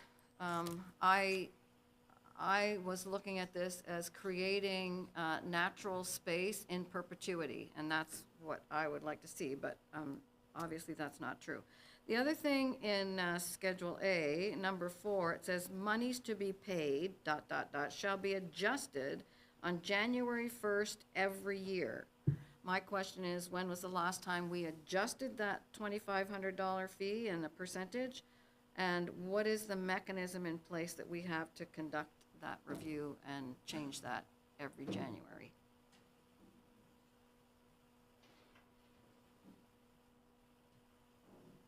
Sorry, I'd like to know where you are. Schedule A, It's the fee, it's the the fee fee, portion. It's the fee for the fee, processing Schedule fee, I A, think. the cash in lieu of Parkland conveyance, Town of Mono, blah, blah, blah, blah. Somewhere in the bylaw, it says that this is reviewed. So above that, number 4, page 2, number 4, okay, sorry, Councilor Manktelow.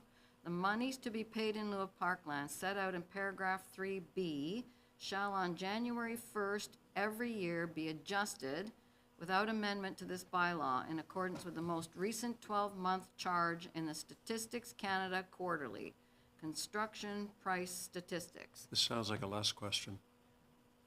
Just curious. That 2,500 has been in place for a long time. We have never adjusted it. Okay, so it would be interesting to see what the adjusted price would be according to what it says we do. Just, yes, So generally, Councillor Capes, through your worship, the 5% or the 2% would be utilized on these files and not the 2,500. and not the 2,500. As long Thank as you. I can remember, it was a percentage applied. Yeah, and that I guess the treasurer then at that time at the 2,500. I think the 2,500 is an absence of getting a full appraisal, when the small would be very small. Right. So they lose the 2,500 Just as like a little sliver that's being, something in that road regard. allowance is being cleaned up or something like that. Correct, your Yeah, worship. okay. However, if Statistics Canada Quarterly Construction Price Statistics has a different amount that we should use, then maybe we should have a look at that. I don't know. No, and that's 100% fair. Yeah? At the treasurer, if the planning department or the C of A decided to implement the 2,500, the treasurer would Would do review it at that point? similar to our water rates Okay. are done annually per bylaw. Okay, Councillor Davy? thank you. Is Councilor Capes finished?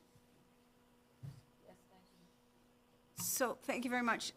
To clarify, though, again, going back to the exceptions that have been made in this bylaw, that, because we were only changing that, you're right, looking at the whole bylaw is important. But going back to look at it, there's just enough. We all have been there where you saw a development, how great the Parkland was going to be, and then when it gets built, there's always less, right? And here we're right off the bat knowing that what this new property owner, who is got a couple more severances coming down quite quickly on the pipe here, they're in our packages, also said they're planning on purchasing more property. So it's not just a couple of $100,000 on this one severance. It's close probably to $1 million that we're giving up. And we were fussing around this morning on a $1,000 issue. So I think this is really, really short-sighted of us to change, because as well as this is written, Mr. Simpson, I just see loopholes being opened. To have a bylaw that originally just said, if you're going to do anything differently with property in Mono, you need to put money in for the betterment of the whole, in the public interest of all the residents, so that they can bicycle, they can horseback ride, they can picnic, they can use these new e-motorcycles that are coming, they can do everything on our parkland that we are looking after for our residents. And this is just not that, and it's not double dipping at all. In fact, it is shirking paying money that these deep pockets, 2022 revenue for Bruce Trail, and I don't know about the others, but I'm sure they're all in their same snack bracket, $17 million. So this is not a case of an entity, a poor little charity that we need to support, and that, they're going to give us something in return. They're going to let you maybe today walk on a little strip of land of their 200 acres. They're not, this is not for the town.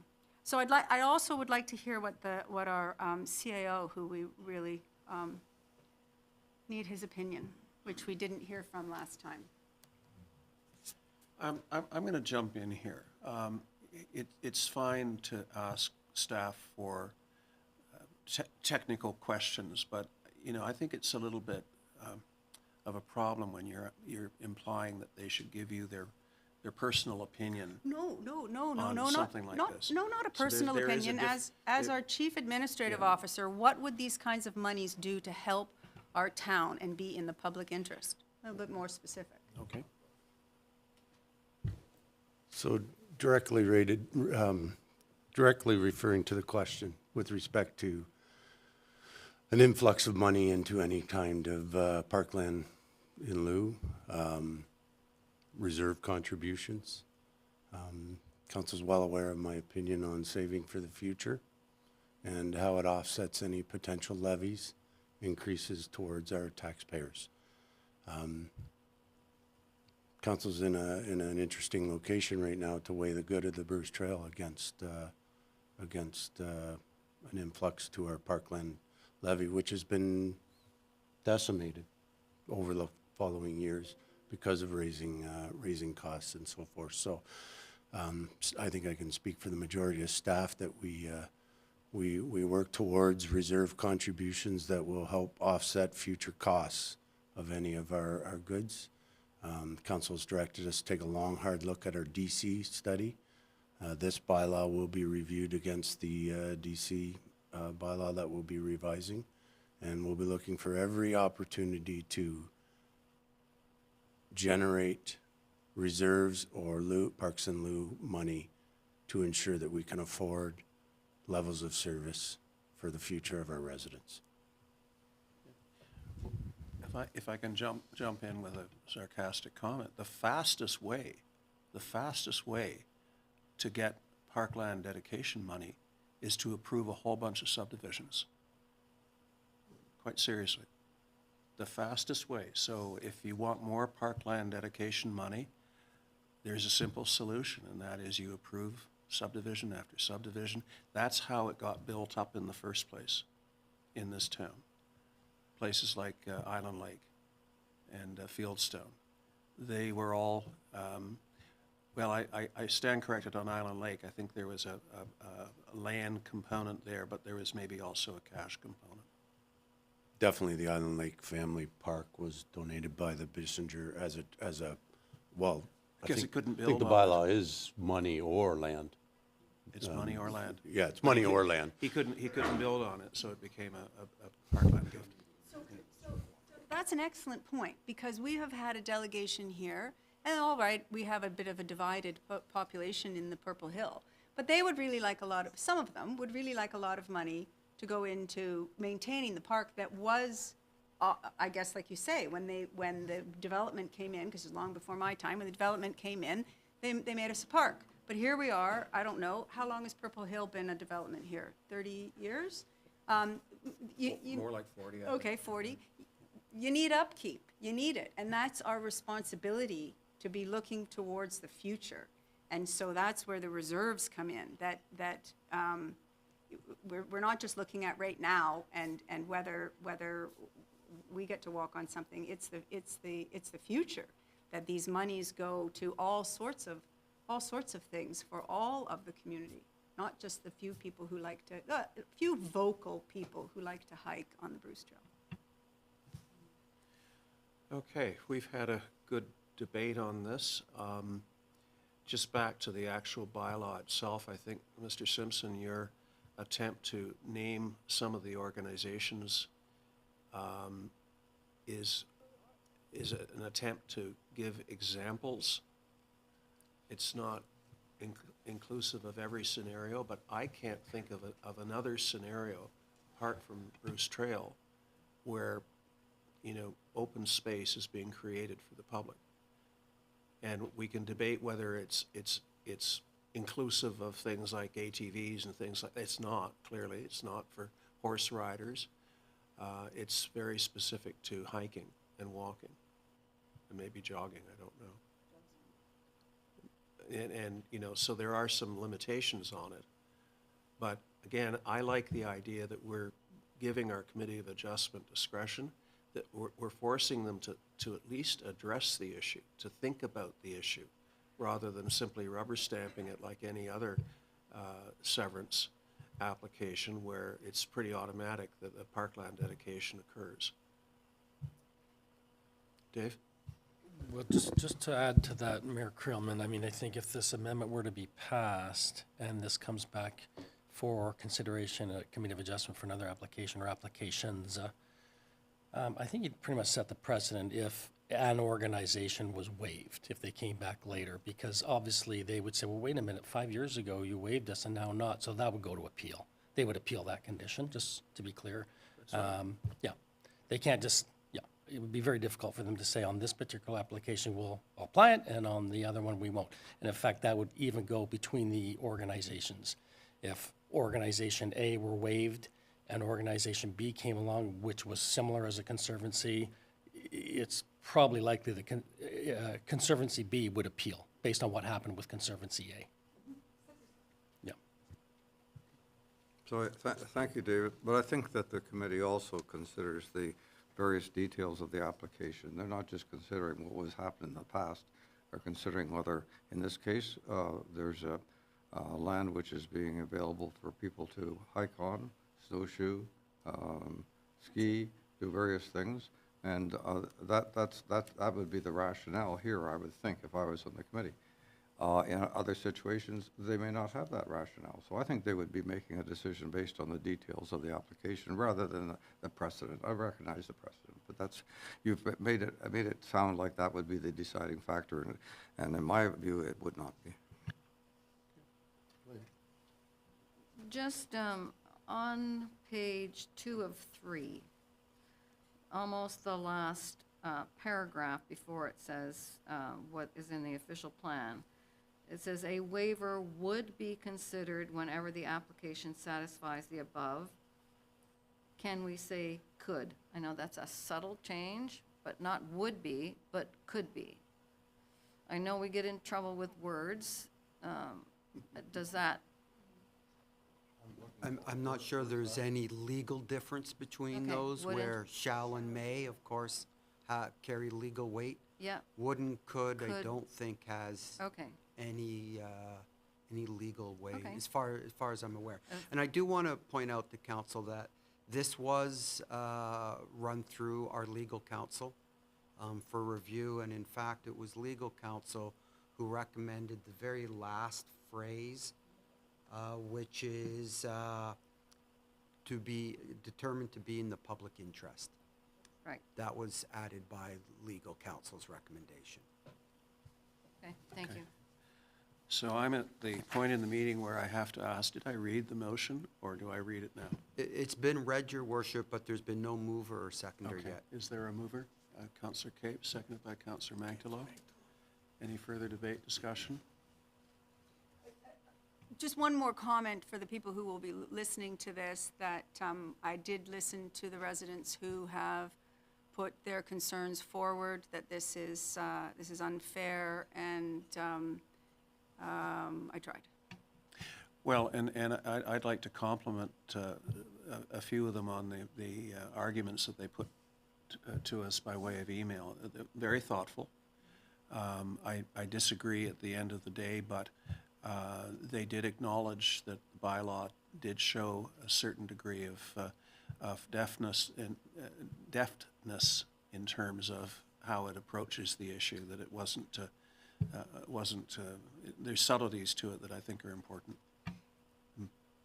It just occurs to me, I mean, so if this is going to go through, and you know how I feel very strongly about it, why are we itemizing out people? And if we're leaving, and if the question is actually, I think, shirking our responsibility as a council and with a staff that has advised us, and putting it over to the Committee of Adjustments that are not elected officials, why are we itemizing out special people?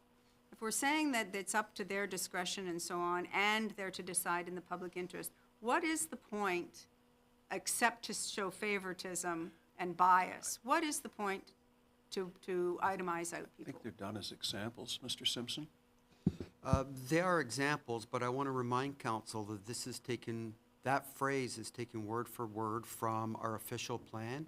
So the purpose is to show that it's not arbitrary, that this reflects back to existing municipal policy. And those organizations are itemized in the official plan. So that's why I went with that.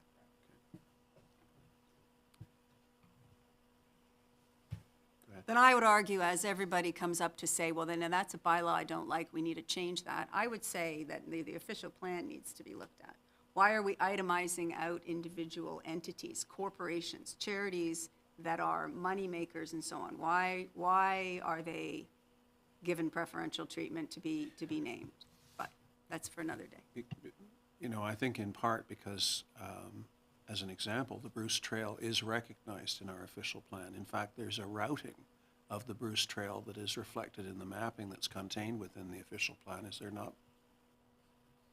Yes, but when the Bruce Trail first started as a charity that was to do good, there were agreements with municipalities, and there were easements, and there were partnerships. It now has become a bully train that is an entity purchasing property. They want to purchase more here. They will be one of, if not, you'll have to tell me, the major property owner in Mono coming up shortly. The Ontario government is. Okay, so the government's on the list here too. You're not going to get any money from the government either if they come in and decide to build a whatever in the name of that they're going to have a little park already. It's our park we're doing, so we're not going to give you any money. It's a slippery slope, and yeah.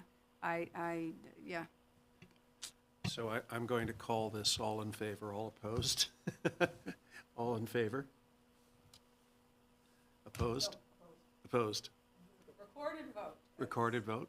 Do you want to revisit it as a formal recorded vote? Okay, so the vote has happened, but under this condition, I think we should give council the latitude to call for a recorded vote and revote. I think that the procedural bylaw does allow for a recorded vote after, so I think we're good for a recorded vote. Okay.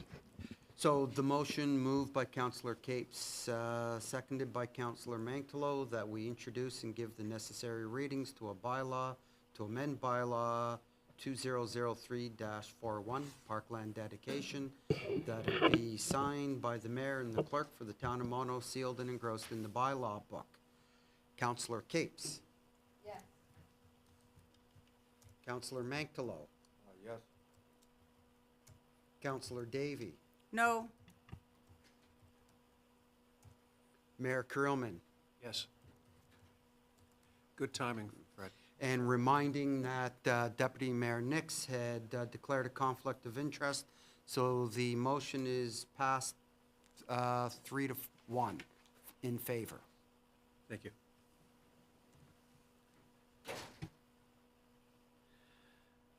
Next item on the agenda is the memo on second dwellings and suites. It's an information summary. I take it, Dave, this is just for our information and to get us thinking about the topic? That's correct, Mayor Krillman. It was brought to council on Feb. 13th. There was some discussion there at that time about bringing it back. So our clerk has obviously tabled it for this session. So there was some commentary, and I believe actually by yourself, about, how does provincial policy influence or affect all of this? I'll tell you, to date, we still have not heard anything about what is to be the replacement of the provincial policy statement with a provincial planning statement, which is a merger with the growth plan. However, I did hear from certain folks down on Bay Street that are well known here, that there may be an announcement, that would be our law firm, by the way, probably tomorrow. But again, I don't know if it's about that particular item, but apparently there's something that might be announced tomorrow. So I say that cautiously because I do not know for sure. That being the case, though, I believe there was also some discussion about bringing this forward to Committee of Adjustment, unless I've got that wrong, for their review. I can't remember if that's the case or not, but if not, it's here for you for further discussion if you have any questions for me. Any questions, Fred?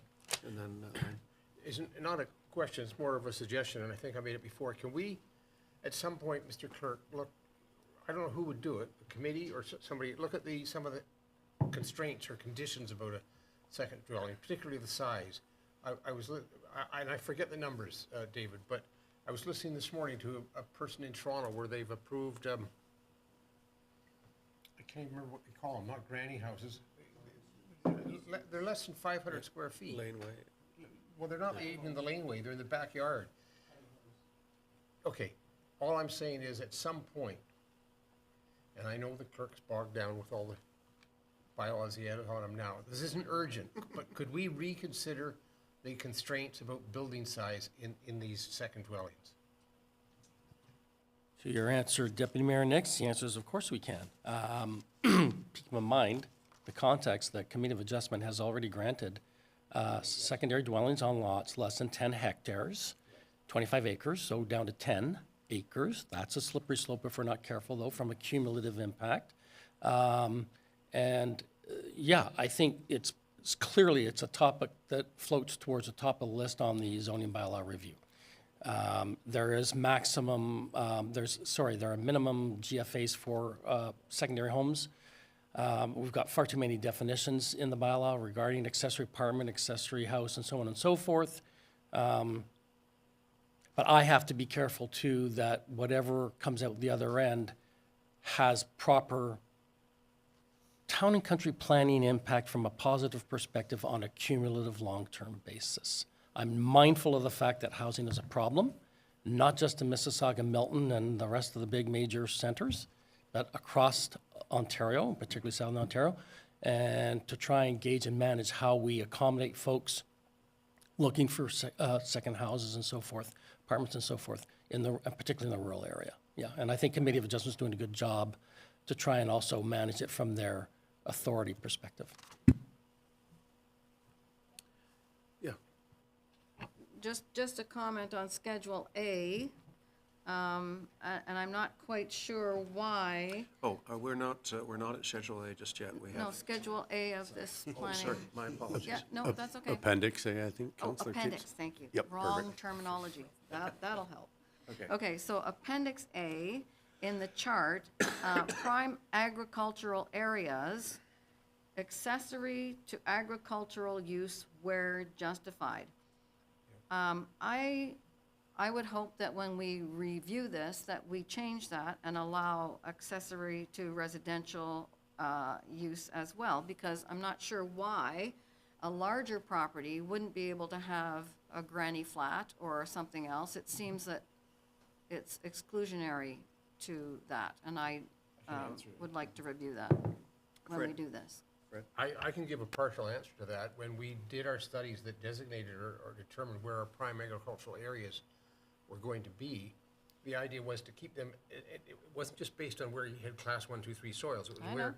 the primary activity was agricultural. So what you didn't want there is another residential unit that had nothing to do with working on the farm, but just as a residential unit. You didn't want people moving in there and then having manure spread out behind their house, okay? So it was to limit the number of dwellings in the prime agricultural areas to only those places where people worked in agriculture.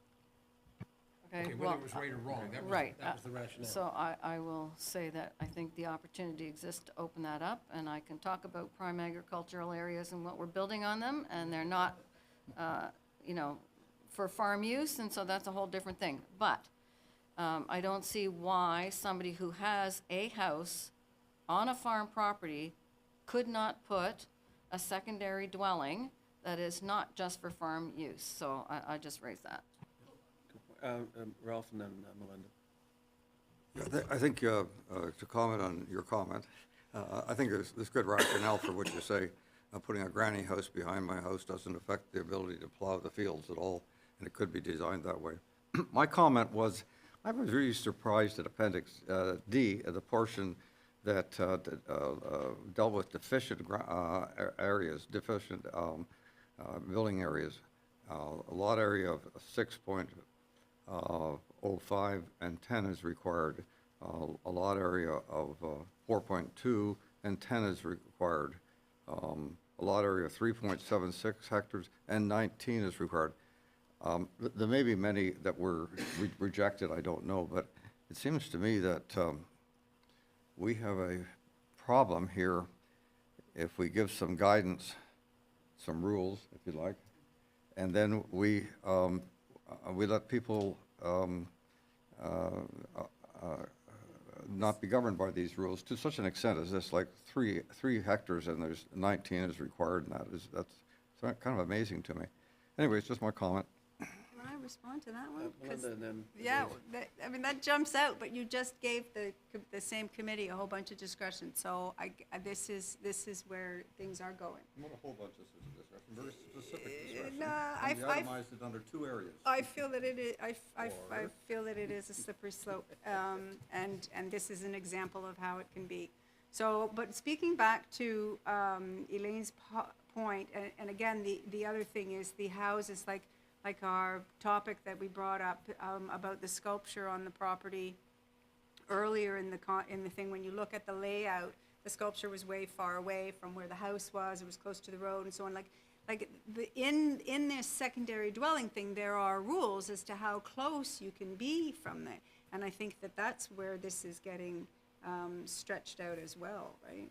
So, yeah, this is, I think this is a snapshot of the future of the development is here, and we need to either make a decision to be very firm about it all or to watch things change. Yeah, I think and then those are we'll- very we'll good move on. observations, and I think perhaps this is, as Mr. Trotman says, we need to review this, and I think we should look at what we are doing and say what makes the most sense for moving forward, and considering the times that we're in and the housing shortages that we have, and the fact that, perhaps my children won't be able to buy a house, and where am I gonna put them? So there are a lot of people in that predicament about not having houses for young people to buy.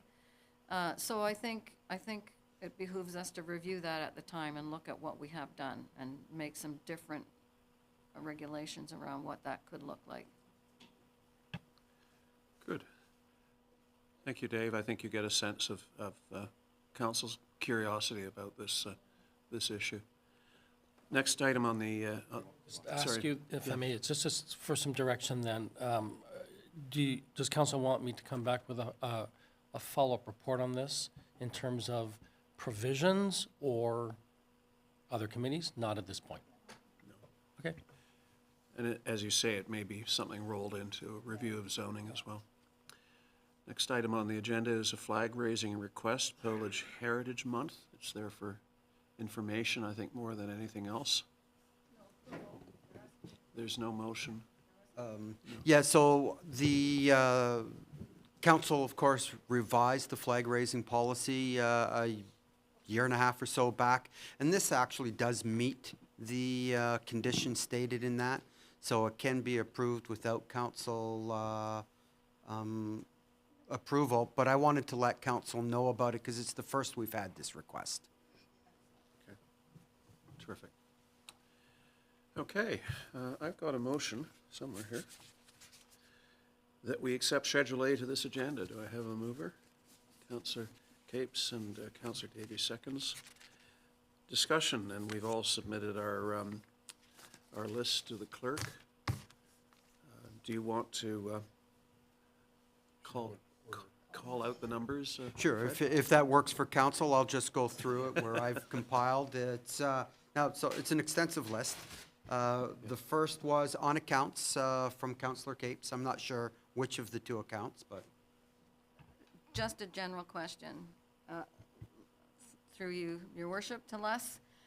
When do we get the actuals to budget the first sort of report? And what is the cadence for that? Is it a quarterly thing? Just remind me, thank you.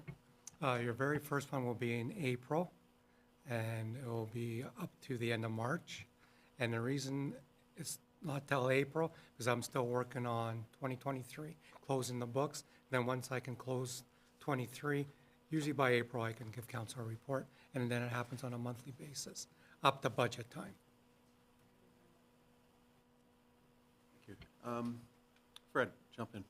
Okay, so next was item number 5, the CVC's 2024 municipal apportionment and final budget. That was Deputy Mayor Nix. And I also put that down too. Oh, Go ahead. you're, sorry?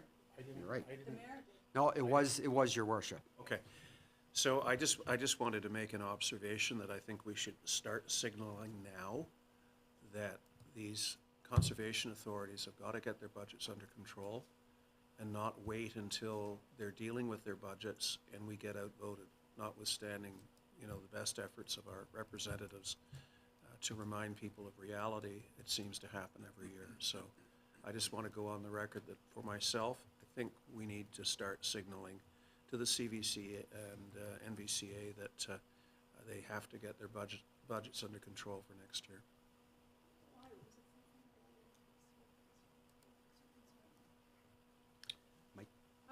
What is your concern, Mayor? It's a was $500 increase over previous Our share is usually quite small, Yes. but the overall budget of the Conservation Authority seems to be going up and up and up. Yes. And I do remember that the CVC was talking about some kind of study of their employees' salaries for this forthcoming year. So I'm anticipating that whenever you start doing a study of salaries, you usually end up with increases. So I'm worried about next year. And that what has traditionally been small may not be small enough. I guess it's a CVC representative, I should speak to that. I don't remember the comment about salary review. I could be wrong, but I would point out that in CVC's case, they come up with a projected budget and then they vote on it, but they always do in the future, 2 or 3 years in the future, and their increases, at least now these are forecasts, are quite modest. I mean, they're modest in comparison to our own budget increases, but anyway, I'll just put that out there. So again, my concern is the size and the fact that we really seemingly don't have a lot of say. These are, you know, we just don't have a lot of say, and we are usually outvoted when we show our opposition. But I know that we just have spent a great deal of time discussing conservation and so on. Why That's is this? not related. But It's it not is. related. These are services that come to our town as conservation things that are important, that you said were important. And why do we not want to spend money on it? I think that's for another day. I've just expressed my own personal view. Ah, okay. I'm not asking for council's endorsement of that, by the way. But nice to know it is. Okay, Fred? Okay, next is item number 6, the MECP new EA regulations, and that was Deputy Mayor Nix. Okay, the commenting period ends on March the 17th, which doesn't give us a lot of time. I have a concern here, but I don't know, I don't understand the specifics. They're going to have new regulations for municipal infrastructure that take the assessment process from an environmental assessment process to a project basis. Now, you're going to ask me what's my concern and what's a project basis. I don't know. I spent a lot of time yesterday, or actually on the weekend, trying to research this to find out what it means. The reason I've got a concern is because some of the earlier changes they made to the Environmental Assessment Act, quite frankly, were worrisome. You know, they've lowered the standard for things like major highways and hydro corridors. What are they doing in terms of municipal infrastructure? To be fair, I don't understand, and we don't have a lot of time to comment on it, so I don't really have a comment other than to say I've got a concern. Fair enough. Fred? Anyone else on that? So the next item is number 8, the Ontario Farmland Trust, and that was Councillor Davey. Thank you very much. Just a small little comment that I've signed up. Anybody else signed up? Since farmland's important, I'm going to find out about it. So if you don't go, I'll let you know what happened. But I'm going to go. I've gone previously, and I think you'll probably enjoy it. It's a relatively small group, and you rub shoulders with real farmers and guys like myself. Yeah, thought I'd learn something. Okay. Next is item number 9, the OAB decision respect to the phase-in of the cost of hookup to natural gas. And that was both the mayor and deputy mayor. My only comment was it's moot. The government's bringing in legislation to override the OEB decision. And I certainly agree. I had originally put this on to talk about list 2 council meetings ago before the government introduced its legislation. Let me just say, if we'd had a chance to express our views, I would have been all in favor of the resolution that the city of Hamilton passed. But as John says, it's too late. I'd just like to comment that I think it was a very brave move on their part.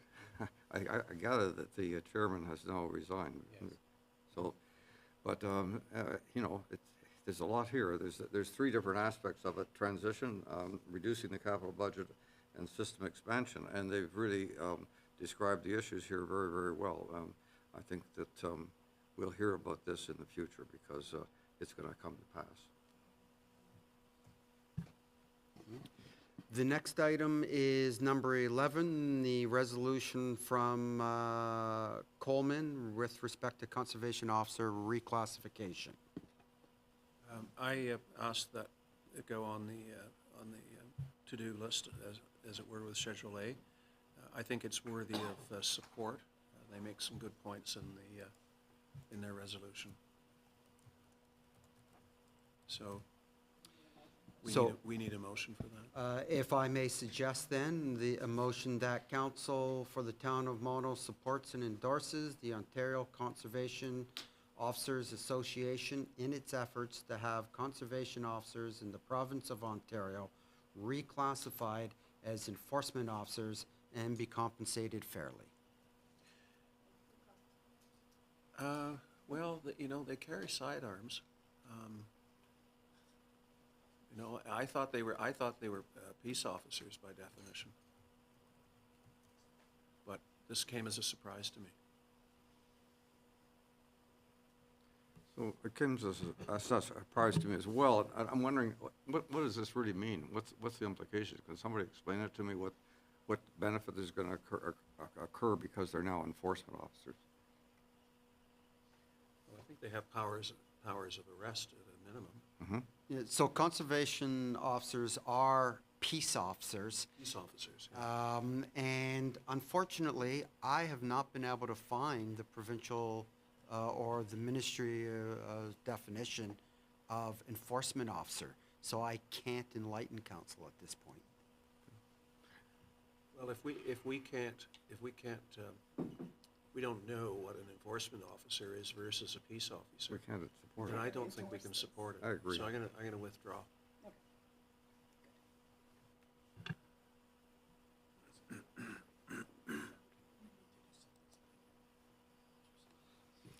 So next was item number 12. So this is the resolution from Prince Edward County on the Ontario Disability Support Program.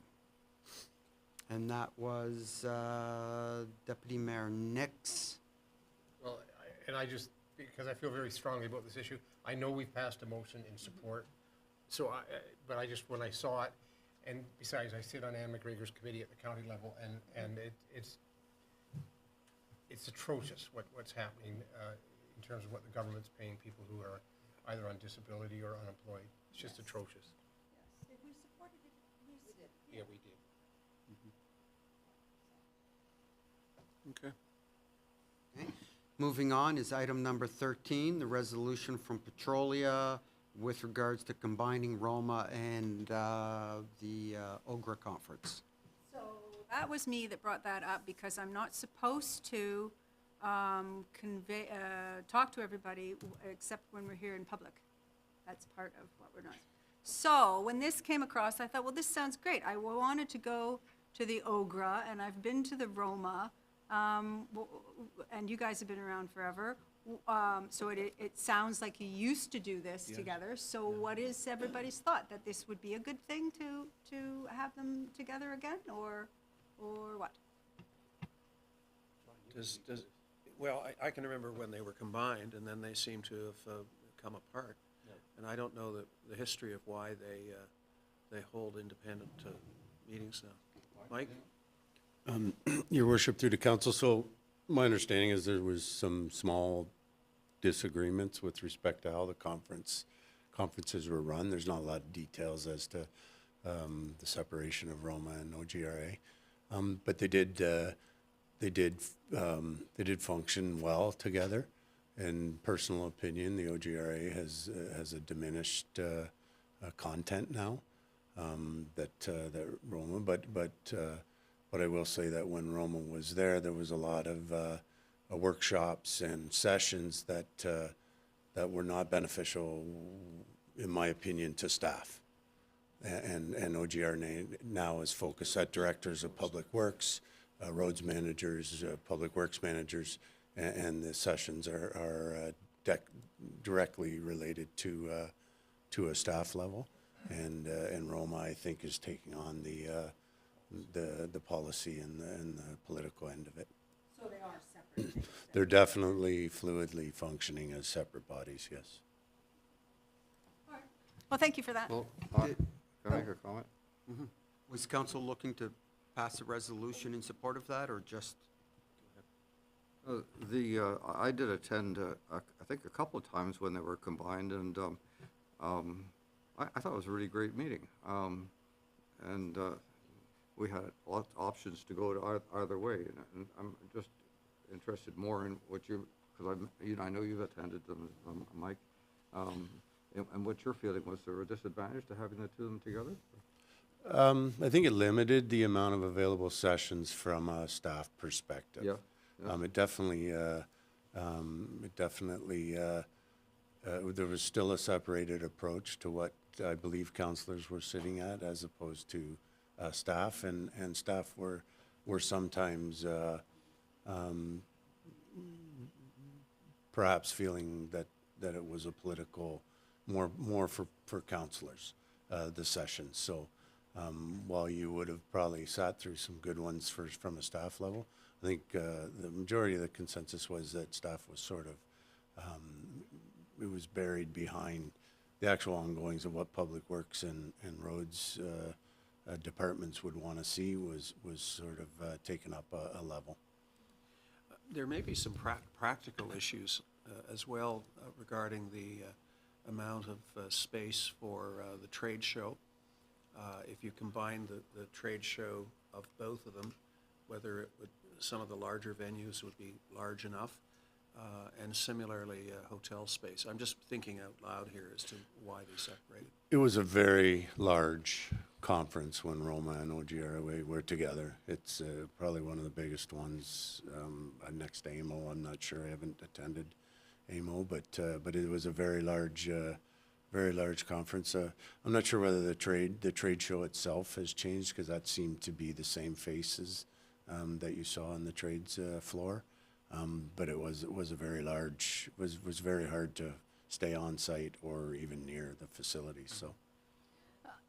I would argue too that by keeping them separate, the costs may be reduced slightly. I hope they would be, but I have no interest in telling either of these organizations what to do.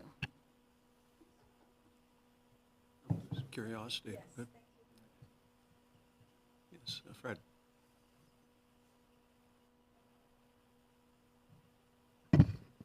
Next is item 15, the 2023 Treasurer's Statement. Thank you. I just don't like Les to get lost because he sits down there and, you know, we're always talking to everybody up at this end of the table. So I want to keep Les in the stream of conversation here. So, yes, thank you. So I do want to just ask a couple of questions about the Treasurer's Statement, and I very much appreciate it. Under the Committee of Adjustments, and I'm sure there's a very good answer for this, there seem to be two members of that committee that have a high mileage reimbursement, and I just wanted to understand that. Well, the mileage coincides with the remuneration, because every time there's a meeting, they also get a mileage component. So obviously, the more meetings you attended, the more you get paid, and the higher the mileage. Like, there's a flat rate for the mileage per meeting, and And can you get Okay. closer to the mic? like there's a mileage component to each meeting. So every time there's a meeting, they get a mileage payment. So, question about that further. All of the meetings that I've seen in the last little bit have been online. So there's been no travel. So why are we automatically calculating a mileage fee when there's no travel, when they're online? Just, maybe that's not true. I think I can answer that, Councillor Capes.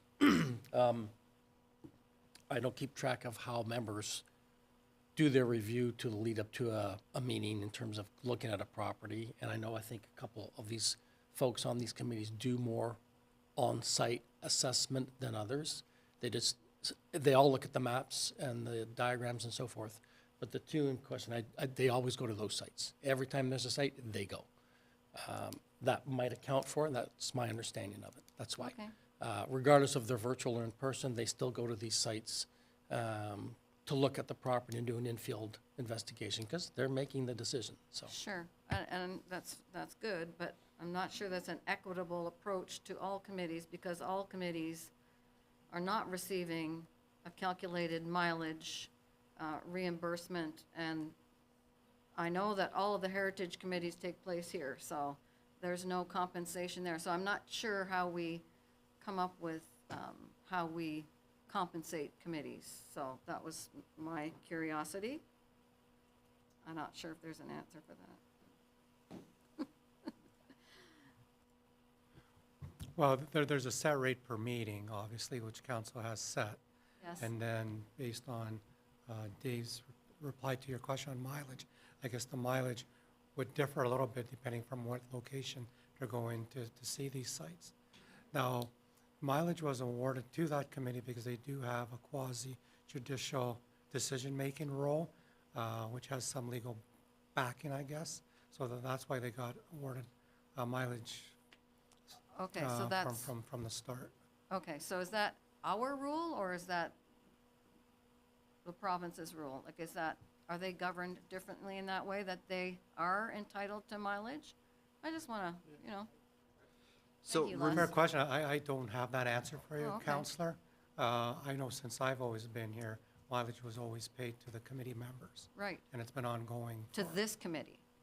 These, yes. Yeah, okay, The remuneration, including mileage, is established by council by bylaw, and I can put this as a bylaw that can come back for council's review and with direction to be amended. Otherwise, it wouldn't normally come back until a new term. This is a bylaw passed once a term when they review the mandates of each committee. Fred, you may have to come back anyway with the new police services board structure. okay, well, I think that would be good. In keeping with our 3 E's in equity, this is maybe not equitable when different committees are paid differently. Well, and it's about $1,000. Yes, and if I could just finish my points for this fabulous report, because I don't want it to go unnoticed. Oh, this same issue? Oh, sorry, yeah. Just for transparency, I do receive remuneration being on the Board of Health. I don't know whether that should be here or not, but I would assume it would. And I'm no longer on the fire board and haven't been for a year and a half. Would be county. Pardon? It would be captured by the county report. Okay. But having said that, the conservation authorities, are reps paid directly by them? Mhm. So that this really should be an asterisk situation where Well, the it's thing not is, from I our get a, budget, it's from their budget. the reason we're getting from, whoops, excuse me, the reason we're getting the conservation authorities is because we do contribute to their budget, plus they're mandated to report to the treasurer how much they pay to their, I guess, to their council. So I've always included them as a report to council. So thank you for doing that. And so further to that, when I look at the fact that CVC, MVCA, our council-appointed representatives receive remuneration, I'm thinking that every single participating member at each of those Conservation Authority tables is also being paid remuneration, and I would like to know how much that is. So I would like to know the total of what it is for the Nottawasaga Valley Conservation Authority, and how much of the budget is actually payments made to members of these conservation authorities, and I would like to know that for the CVC. I'm not sure if that's been split out in the budget lines, but I'm saying that maybe perhaps if we have a concern about their budget, we should ask them not to pay our council-appointed members, because we don't pay our council-appointed members for other committees. And mileage too. So that's just, I can look into it for the CVC. yeah? Yeah, I don't remember that that's a big budget, and I don't think, I'll look into it. Okay, thank you. And just out of curiosity, when we talk about who was on these different committees or boards, the fire boards, Rosemont Fire Board, I mean, a portion of 2023 I was there, does that need to be recognized as it was partially, or? It's zero, regardless. Yes, I know that, but it just shows who was the representatives, and so I just have a question about that. And then when we look at our Diversity, Equity, and Inclusion Committee, neither Ralph nor I are listed there. And Because we don't get paid. well, we don't get paid for the other ones either, and we're listed. So for consistency's sake, we should probably be listed, because Heritage has my name, I see. if you know what I mean. Recreation has Melinda's name, so I don't know. They're just things that I observed. So, thank you for that report, Les. I very much enjoyed reading it. Les, is this something that you can update before you sign it? Okay, great. Fred? Beg your indulgence for a second. Okay. Catch up on this. Yeah.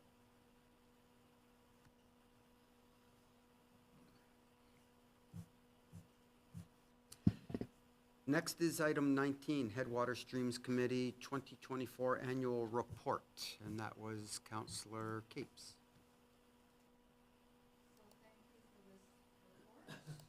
What a well-written report. It is a very well-written report. So well-written that it made me curious. So under finances, I just want to understand the revenues. Town of Mono is listed as providing revenues of $33,000. And if I don't read this incorrectly, we are the highest contributor to the HSC budget.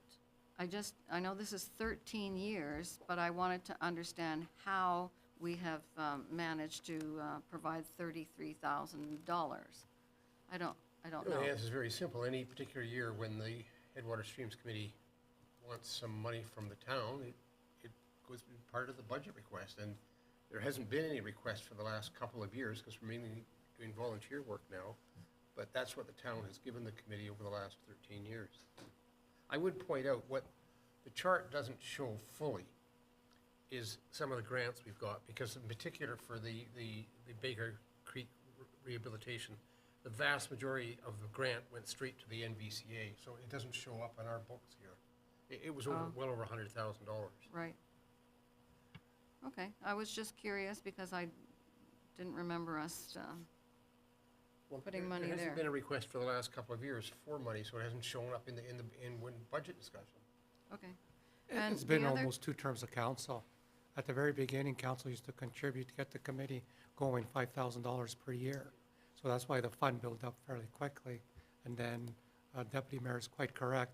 Council hasn't given the committee at least 1 term of council or longer. Okay, well, thank you for that. It's just that it's Headwaters, and a lot of the projects are not necessarily in Mono, and so I was just looking at that. Well, just to be careful, our mandate says we can do projects in Dufferin County. That's where we spend money. Yeah, As volunteers, We've worked in Simcoe County, Caledon, but that's just as volunteers. Right. We personally would do it anyway, we're just showing it under the mandate or as part of the Headwaters Streams Committee activities. Okay, and then I have another question, if you'll indulge me, and I can't find out where it is, but it talked about spreading 8,000 seeds. Yeah. What were they seeds of? Uh-oh. This is it over my head. This was with the World Wildlife Fund I wasn't personally involved. They spread some seeds, like of native grasses, I think. I couldn't name them if you put a Okay. gun to my head, but that's what they were doing. Okay, just a curiosity. It was a used over farm piece of land that had got exhausted. So I think the attempt is to try to Natural regenerate it grasslands. with natural grasses and shrubs Okay. or whatever. All right, thank you. Thank you. So next is item 27, the IG Wealth Management Walk. And that was Deputy Mayor Nix and Councillor, Davy. Okay, do you want me to go first? Sure. I have some good news here. Let me just, I can't find my notes. The IGA, they're doing a walk for Alzheimer's on the 26th of May, and they were asking the town to be one of the donors. I know the town doesn't have a donation budget, so what I've arranged with them, and Les has been in on the loop on this, Frank and I are going to give them $250 for a bronze plaque, for which we'll get a charitable receipt. But we're doing it in the name of the town of Mono. So whatever their literature shows, they'll be able to publish the town of Mono as a sponsor. That is as simple as that. And Frank and I will do the walk. If any other council member wanted to come, they can come under their own name, or they could, quote, join our team, but it would cost you a lot of money. Yep. And the reason Frank and I are doing it, we both had mothers. I mean, I spent 10 years of my life looking after people with Alzheimer's. So I think what this organization does is really worthwhile. They do go out and help people. I believe I was the only team member last year, so I'll come. Good for I'll you. join you. Good. I think you couldn't register or something. I think I had a conflict. Well, thank you. That was what I was going to say, that this would be, it's in Schedule A as a prime example of things that last year I was out of town. And I think I'll be out of town this year too. Asking for money is one thing, but that there's lots of ways for us as a representative of our town to partake and support. And there, you beat me to it, thereby actually already registering. So great, thank you. So next is item number 29 from Amaranth regarding the Primrose Elementary School. That was Councillor Davy. Again, this is another, I mean, there was a real hoopla at one of our public meetings when the water was discovered to be a problem that a lot of people didn't know about, but how could you not know about it? They've been carrying in the water for a long time. Why don't we do something? And so on. So when this came across, I just thought that I didn't want it buried in the deep Schedule A for our residents to know that the council is aware of it and watching, because it really isn't, it's just for information. But and if anybody had any other insight or anything, I thought I'd bring it up. Well, the school board essentially ignored the outcry of the public insofar as the school boundaries were concerned, and went ahead and did what it wanted to do in the first instance. And it seems to be a recurring pattern, frankly.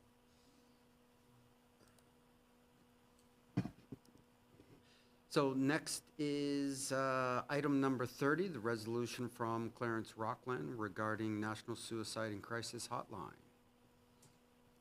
Yes, thank you. I would like to endorse this and post it. So there's opportunities to put this on our website, and even if it's can squeeze into newsletters and things like that, I think this is critical, so. So if council's looking for a resolution, I would recommend that council for the town of Mono supports and endorses the 988 Crisis Line Initiative and will display 988 information posters at all municipal buildings.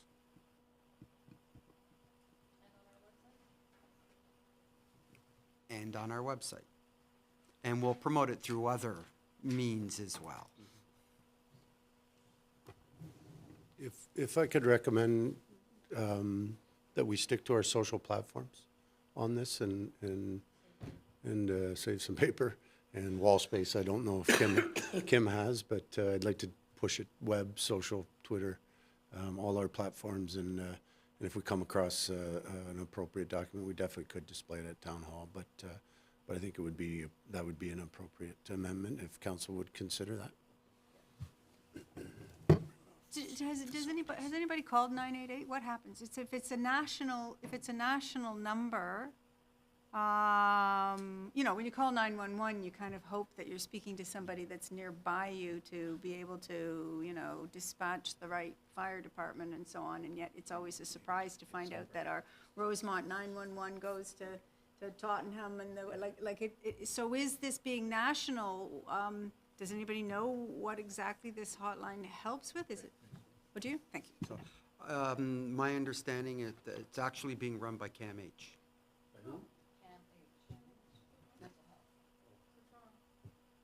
College Street. So, does council want to consider a resolution in lieu of the one that I proposed and hasn't been moved or seconded, that council for the town of Mono supports and endorses the 988 crisis line initiative? And then we just leave after that blank on how we do that. Move that. Seconded. Any opposed? None opposed. Motion carries. Is our clock stopped? It's 11:56.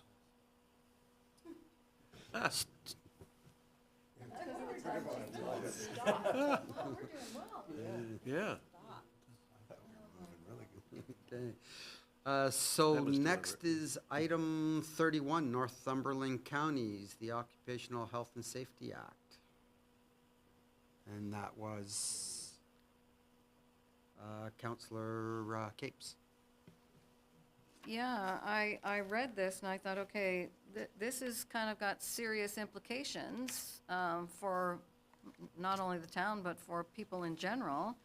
And so I don't think in the definition of how they want to hold property owners accountable as the employer. So I would like us to support this. Okay.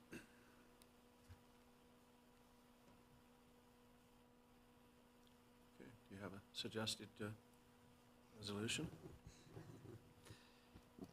If I may suggest that council for the town of Mono supports and endorses the county in Northumberland's resolution calling on the province of Ontario to amend the Occupational Health and Safety Act to clarify the definition of employer. You move that, and seconded by Melinda. Any opposed? Oh. Go ahead. Any opposed? Motion's carried. So, Your Worship, just for comment, so Public Works has definitely been trying to enforce this for years with respect to our road occupancy permits that come in from homeowners. And they're hiring a pool company to do the work, and Matt's worked very diligently to ensure that the pool companies, it's just an example, pool companies, they bring their own insurance, they get the permits. It's really trying to get the homeowners to get the contractors to take responsibility for their actions. So it does have a trickle-down effect into our site inspections from a constructor point of view, but it's muddied the waters a little bit for Public Works as to where our inspection lies now. Normally, it was all left in the hands of the contractor. It was their responsibility. They submitted health and safety plans, and now our oversight has become more documented, for lack of better words. So next is item 32, which is the rising municipal insurance costs from Councillor Capes. Yeah, we're all seeing rising insurance costs, and so I would like to support this.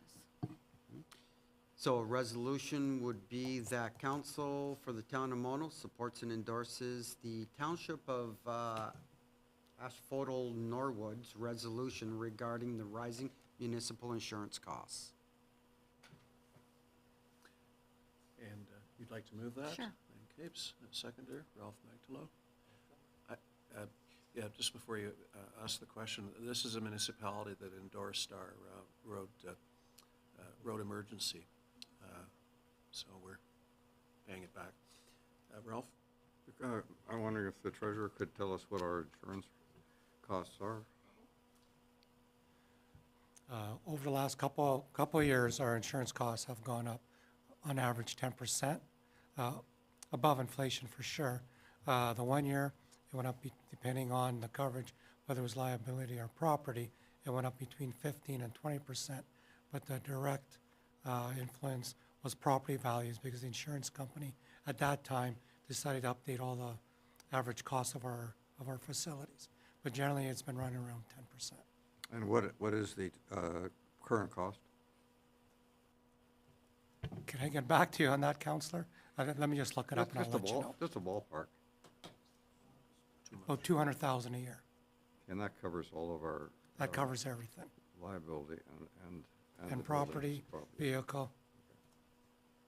And whatever happened to that battle that the municipalities had with the province over, I forget the terminology. Individual and several liability. Yeah. Like the premier's promise that would be dealt with and nothing has happened. That's a factor that is driving up cost for sure. Okay, so any opposed to that motion? Motion is carried. So next is item number 33, resolution from Lincoln regarding funding museums and libraries. I think I put this down. I'd like to see us support it. The monies that we get for, in the form of a library grant from the province haven't changed in about 30 years. It's the same amount that I remember from the 1990s. Am I correct on that, Les? You are absolutely correct. When I first started here in 1990, it was $10,202. It's still the same today. Sorry, on a point of order, doesn't the mayor have an indirect conflict of interest too? No, it's not specific to an individual library. It's a grant to the municipality from the province. Debate on the Parkland. Well, then, no, I'm not moving because this is a provincial grant that is given to a municipality for general library services. And, our population over that period of time has increased dramatically, and we haven't seen a single dime of increase. And that was just a joke about your whatever. You should let that one roll. I agree with you, and I'm not going to, but it crosses my mind that, this is a kind of we're asking for, everything. My head hurts with all of the money talk about everything, right? It's so hard to know where to whatever. And libraries are one of those things that it's a service that we've come to count on, and they're delightful. But they are kind of a fee-for-service thing. We have to be careful if we really keep asking the higher governments for money and so on. We need to watch and ask for the things that are really, really vital. And I don't know. I'm certainly not. Of course, let's go ahead with this. But how much money is it? And if the grants were for something else that might be balancing out for more. Councilor Capes? Yeah, I think libraries serve a community service beyond the library function of books. And now they allow spaces for people to access technology who wouldn't otherwise be able to. They also are, in some cases, warming shelters. They are also, in a lot of cases, places where, you know, people who are on the street can go and are welcomed. They also serve as a safe place for, and I know this from the work I do, a lot of the poverty work that's done, people feel safe meeting at the library. They don't feel safe meeting at places like this or other places, but they do feel safe at the library. So a lot of times they use the libraries as the hub to connect with people and to talk about programs and to help them. So I think the library infrastructure in the buildings, et cetera, I think it does deserve being supported. And I'm all for pushing back on the government of this province to make them pay for more for the general public. So I'd like to support this. And once upon a time, in the 1990s, we defunded a library over a dispute, and we found out very quickly from the population what they thought of the, a library service. There was It's an just, institution we deserve. holy crow. It was the chamber was filled 2-3 meetings in a row. Okay, good to know. Yeah. Okay. So if council's looking for a resolution, I propose that council for the town of Mono supports and endorses the town of Lincoln's resolution calling for the province of Ontario to increase funding for public libraries and museums. Okay. A mover on that? Councillor Manktelow moves and Councillor Cape seconds. Any opposed? Motion's carried. And finally, And finally, number 34, the resolution from Perry regarding the blue box regulations and eligible sources.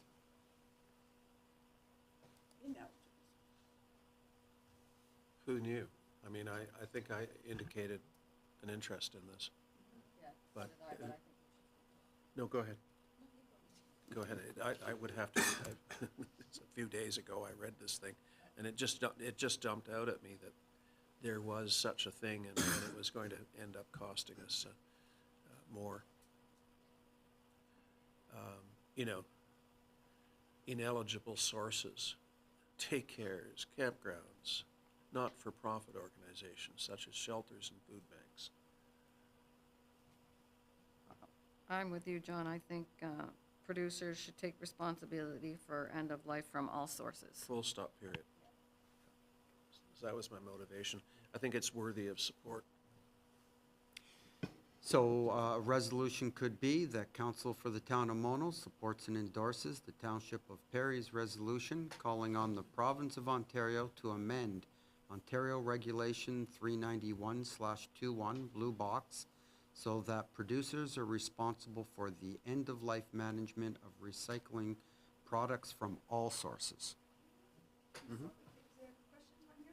Because municipal-owned buildings is on the list here, internal areas. So over there in our kitchens, what is this? What happens to it? implication? Yeah. What happens to our blue box that, here?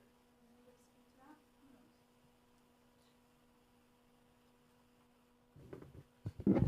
Yes, we take the recycling component of the office and we take it over to the community centers so that it's picked up on the days that the community centers recycling gets picked up. Okay. It just says municipal-owned buildings, but obviously our municipally-owned buildings are being picked up. I thought you were going to say that you each individually take a little bit home to your own blue boxes. So we're endorsing. I thank you for doing that. Yeah, so. Yeah. So we're endorsing something that is, that in other areas is not, we think is not, there isn't a service, i.e. there isn't a system to make the recycling happen within the organization, daycares and things like that. Is that what we're endorsing? Like what?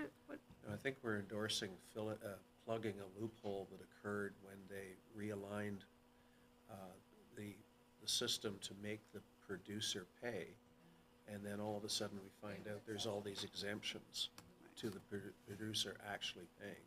Right. Yeah. There, we can add that Okay. to one of our actions. Any opposed? Anyone? Any opposed? Oh, Your worship? yes. Councillor Manktelow and Councillor Capes. That was the previous one. Was that for this one as well? Like a blur. We're going to do it again. Same, Manktelow and Capes? Yeah. Thank you. Any opposed on that? Okay, that motion is carried. Reports of members of council. Oh, Your sorry. worship, now we can pass Schedule A.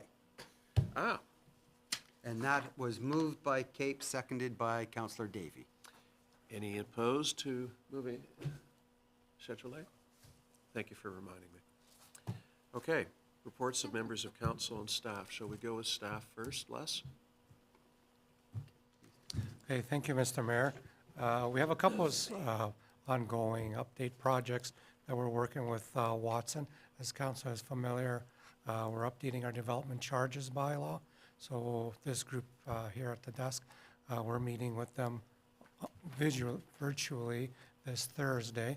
And then with another Watson team, we're also doing our ongoing asset management plan update. If council recalls, we updated our core assets, which included roads, infrastructure, and waterworks. That was for last July. And for this year, we're completing the non-core assets, which would include our recreation facilities, our administration building, and anything that wasn't in the first. And we're meeting with them sometime later this month. We don't have a set date, but that's ongoing as well. Thank you, Les. Apropos of development charges, I attended I was going to do this in my report, but I attended a meeting of the Orangeville Fire, briefing that they do annually. And I raised this question that came up when the Watson's representative was here, having to do with our inability to use or collect DCs for services such as Orangeville, where we're not an owner, but we actually contribute, and a portion of our contribution goes towards their capital, and they get to potentially use 100% DC monies available on their capital projects. And what prompted it was their presentation on the fire hall. And this is a project that I think started out at around $8 million, and at last check it was up around 22. And nobody had the nerve to say what it is now, or ask what it is now. But the Orangeville contingent looked very nervous when I questioned where is the equity in us not being able to collect or use DCs towards their capital. And one of their manager, I forget her title, asked me, well, where did you get that from? And I said, Watson's. So,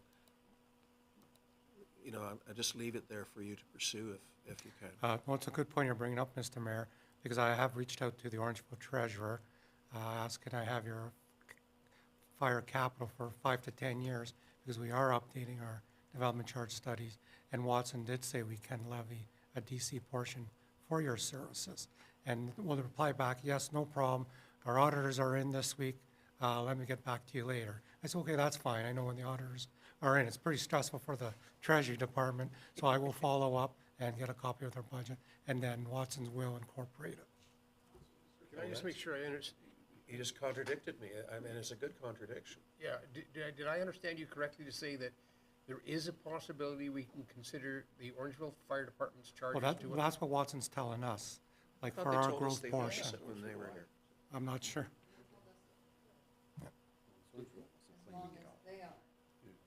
As long I as they think are we'll let the study, level. work its way through and see what the end result is. But I'm anticipating a fire, we do have a fire development charge currently. So getting Orangeville's capital budget will only reinforce that charge. Okay, good. Okay, Matt. Thanks, Mayor Grillman and Council.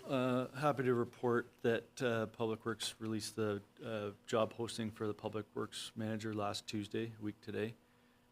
It'll be closing on April 5th. Half loads were imposed on March 1st, so we're obviously frost with this warmer temperatures. Frost is coming out of the roads right now, and we're getting a lot of calls for exemptions, which obviously we we issue to essential services and things of that nature, but not for construction. So that's happening. It's also allowed us to get moving on the road management plan, field work. So we're starting to assess all our gravel and asphalt roads, surfaces and conditions. So we started that today, and hopefully it'll be wrapped up by the end of the week, and we'll get into some colder weather on the weekend again. So anyway, we're taking advantage of the warm spell here. Thank you. Dave? Thank you, Mayor Krellman. Sorry. Fred's got a question. Matt, I can't remember, does your budget for this year include anything more for fighting Phragmites? Are you going to do the spraying again this year? Thanks, Deputy Mayor. Next, we do have some budget in there this year again for our storm ponds. We do assess all the roads every year, roadside. I think we've done a pretty good job of staying ahead of it, and we've managed to knock down all the roadside. Last year, we did 5 storm ponds treated in August, and then followed up with cuts in September. And we're going to assess that again this year to see the condition. Public Works did ask for some money for the storm pond management and infrastructure. We did get some money there, and we're going to utilize some of that to assess and do some further work with the storm water management ponds. Yeah. So I noticed that the roads have been cut, and they're clear, like it's opener looking, which is terrific. So my question is, like when I mow my regular grass, the more you mow it, and the seeds, and the lusher it becomes. With the Phragmites, which we're trying to get rid of, is just cutting enough, or are you supposed to throw some bad bacteria in there to kill them off, or what is there something you need to do?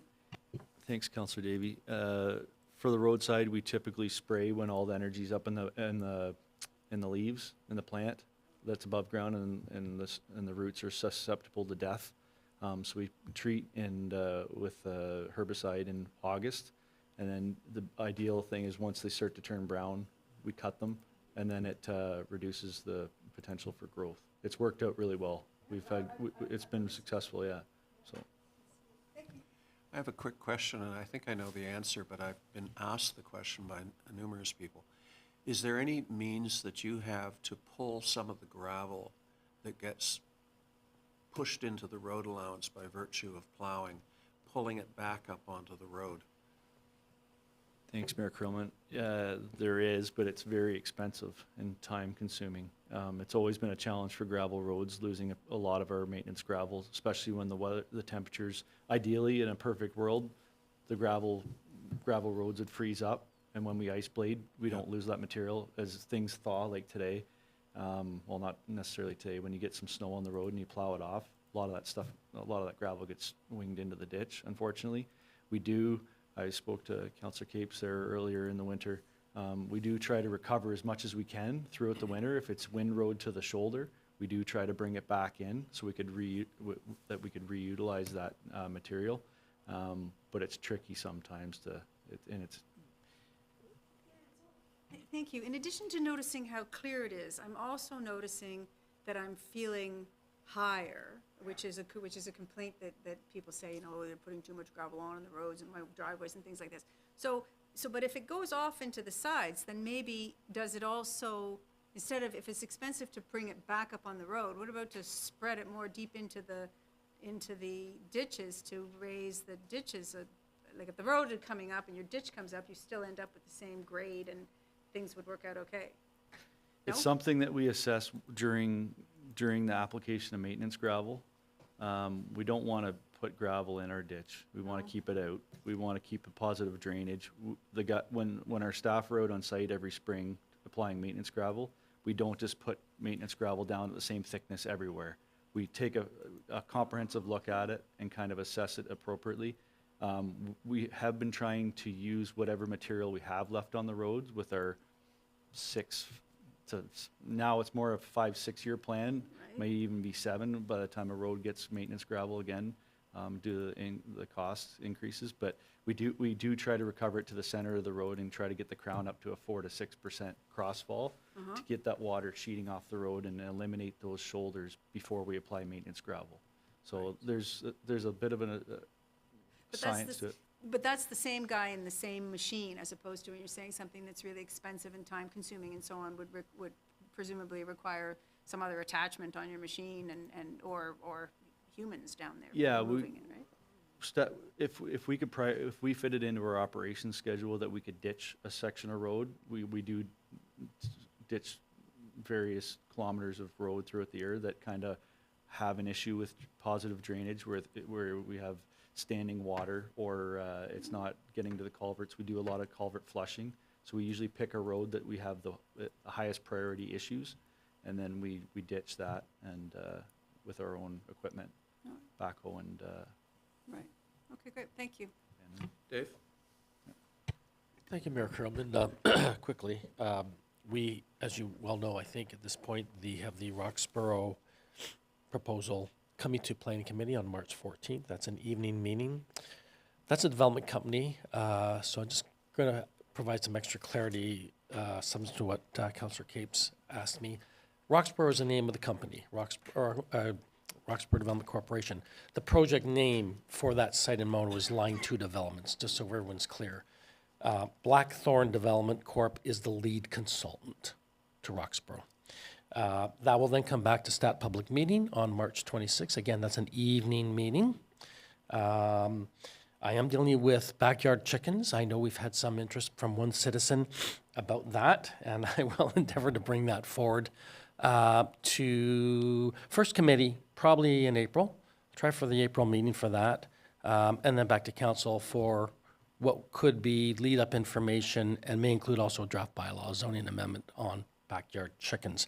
So that's really because of a suburban urban context for that kind of ancillary use in a residential area. Obviously in the rural area, it's not an issue. Monster homes, have not forgotten monster homes. I will be bringing back an updated amendment to the zoning bylaw, maybe a bit more policy language in the draft official plan amendment for one of the June meetings, hopefully the first one. So I see Councillor Capes is happy to hear about that. We have a daycare on a Hockley Road that needs to get to public meeting, and it will for April 9th. We finally got a architectural plan from them that better lays out the parking requirements and some other matters. There's still some questions about septic and potable water. They know they have to address it. That will go to a stat public meeting on April 9th. That's the expectation. That should happen. Committee of Adjustment, March 28th. Regular flow of work there, so that's just another application. I'm not going to go into the details. And of course, we'll see what happens on March 15th, if there is in fact indeed an announcement on the provincial planning statement from the province. I don't know if, I think what's going to happen is that they're going to look for a working schedule on it to get input on it. That's all I've got for it right now. That's all I have. Any questions? Ralph? This is probably the smallest item, but I'm so concerned to one person, and that's the chicken issue. If we don't get the chicken, Correct. if we don't get the chicken issue settled in time for the laying season, we're going to lose a whole year for this person. What can we do? We can chat after. I mean, there may.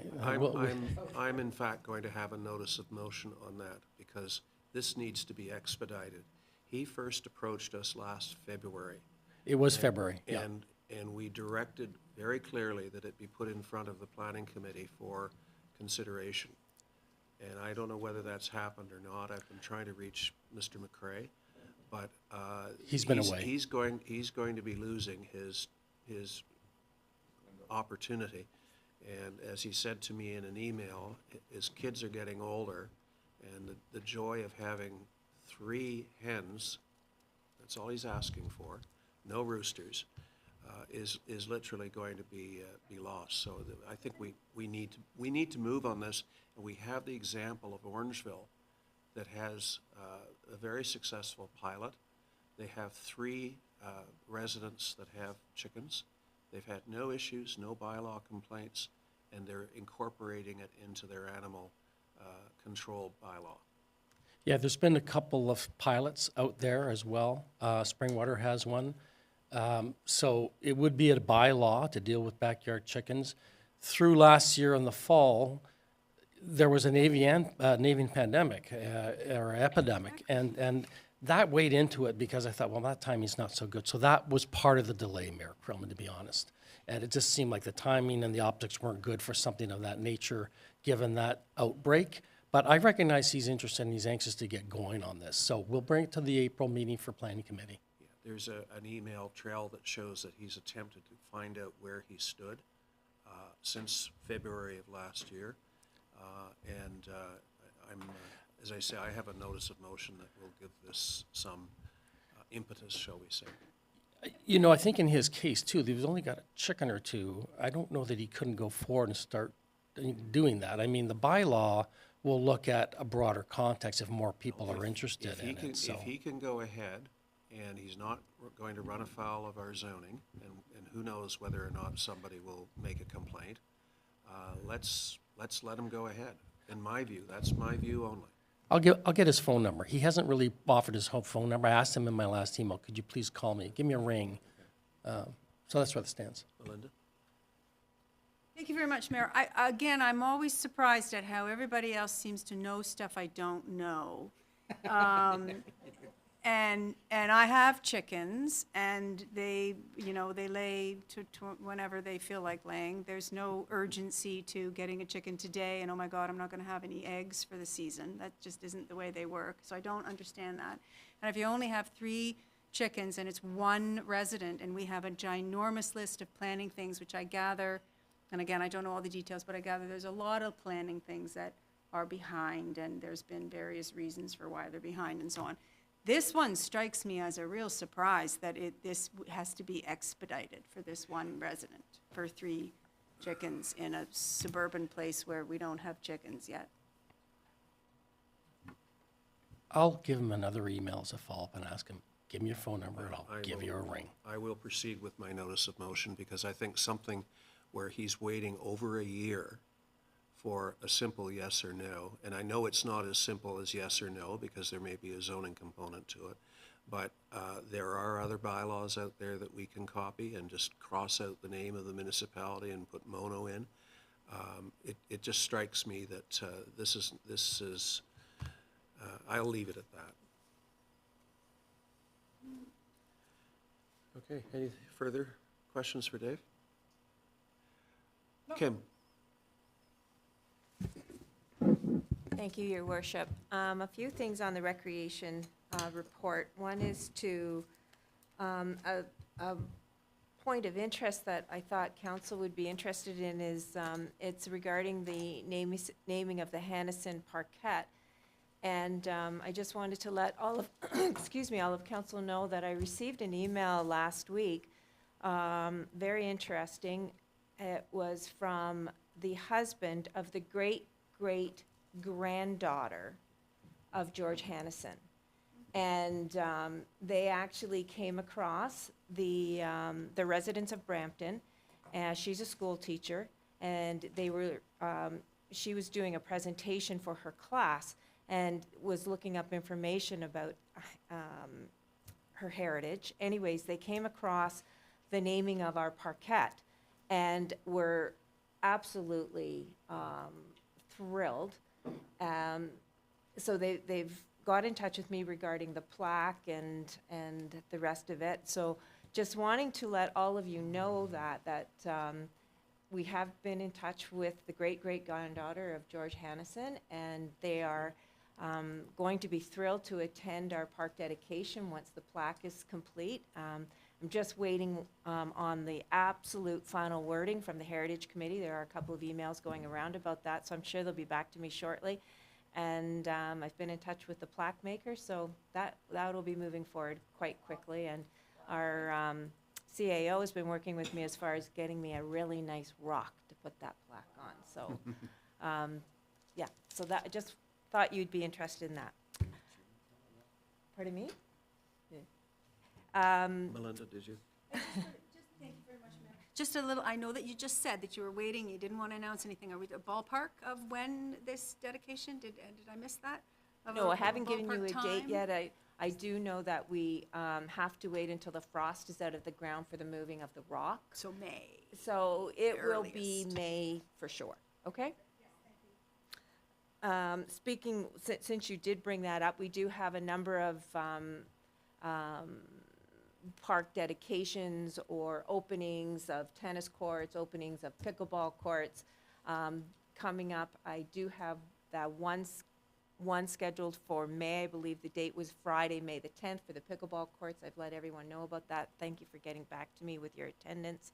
And I will be letting you know about the other openings as soon as I have dates for them. Quickly, skating rinks presently are all closed. Fingers crossed, we might be able to reopen them. Not sure. Again, Mother Nature is dictating to us as to what is going to go on with our skating rinks. But I will be bringing you a report this year. We've been keeping track every day of whether or not the skating rink has been, each of the skating rinks, if they've been skatable or not. So I am going to bring you back a report this year outlining to you the number of possible skating days and whether or not the rinks were skatable, just for your information. Yoga, we are running a yoga program, very successful one at Mono Community Center. Happy to let you know. We've just got another session going forward. I believe this is our 6th session now with our yoga instructor. She's very well liked by all of the participants, and it's always the participants who get in touch with me asking for another session. So moving ahead with another yoga session. Ping pong has started as well. Ping pong group is up to about 12 regulars, which is great this year. So they had to pay a fee of $30 each to join for the session, which seems to have worked quite well, as opposed to just paying a drop-in of $3 every time they showed up. So we're getting about 12 people out there on a regular basis and setting up 4 tables for them. So that's great. Soccer registration is now full. So we have over 200 children playing soccer this year. Yeah, I know. It's from a small program that started with about 15 participants, and yeah, over 200 kids playing soccer again this year. May 4th, Make Mono Shine, working on all of the ins and outs of that program, so please make sure you put that in your agendas. And in between all of that, I'm presently conducting a review of our rental rates, and you're going to be getting a report on that very shortly. Any questions? Good. Fred? I have nothing, Your Worship. I have something for you. Oh, wow. Do say. Congratulations on the first real estate sign that I've seen taken down, presumably with a chainsaw, up at the corner of the 25th Side Road and Highway 10. It's gone. I don't know how it went. Yeah. I am delighted. It was actively removed by Mono, by law enforcement with assistance. So Mono's chainsaw gang. Right, we've got a number of orders, and as they come due, if they're still in non-compliance, we're physically removing signs at this point. Okay, we have another sighting. I'll leave it between Ralph and yourself. That was the one that had the trucks? Yes, yep. And that was the worst offender because I don't know if it went there originally as a point of sale sign, but then it then got rebranded as looking for properties in Mono, and then it started just plain falling apart. And there's 2 on Highway 89. So, congratulations. More to come. So council can formally submit their complaints to the, And they're probably all in. and they're probably all in, Fred said. They're probably all complaints already.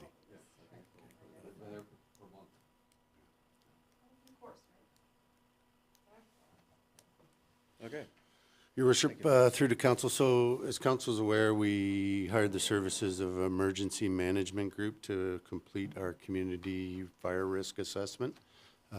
Staff, Fred and I, and with the help of Les, we're reviewing the draft right now, and we should have that for council once we get through that before the, I'm gonna say July, but I'll say June 1st deadline.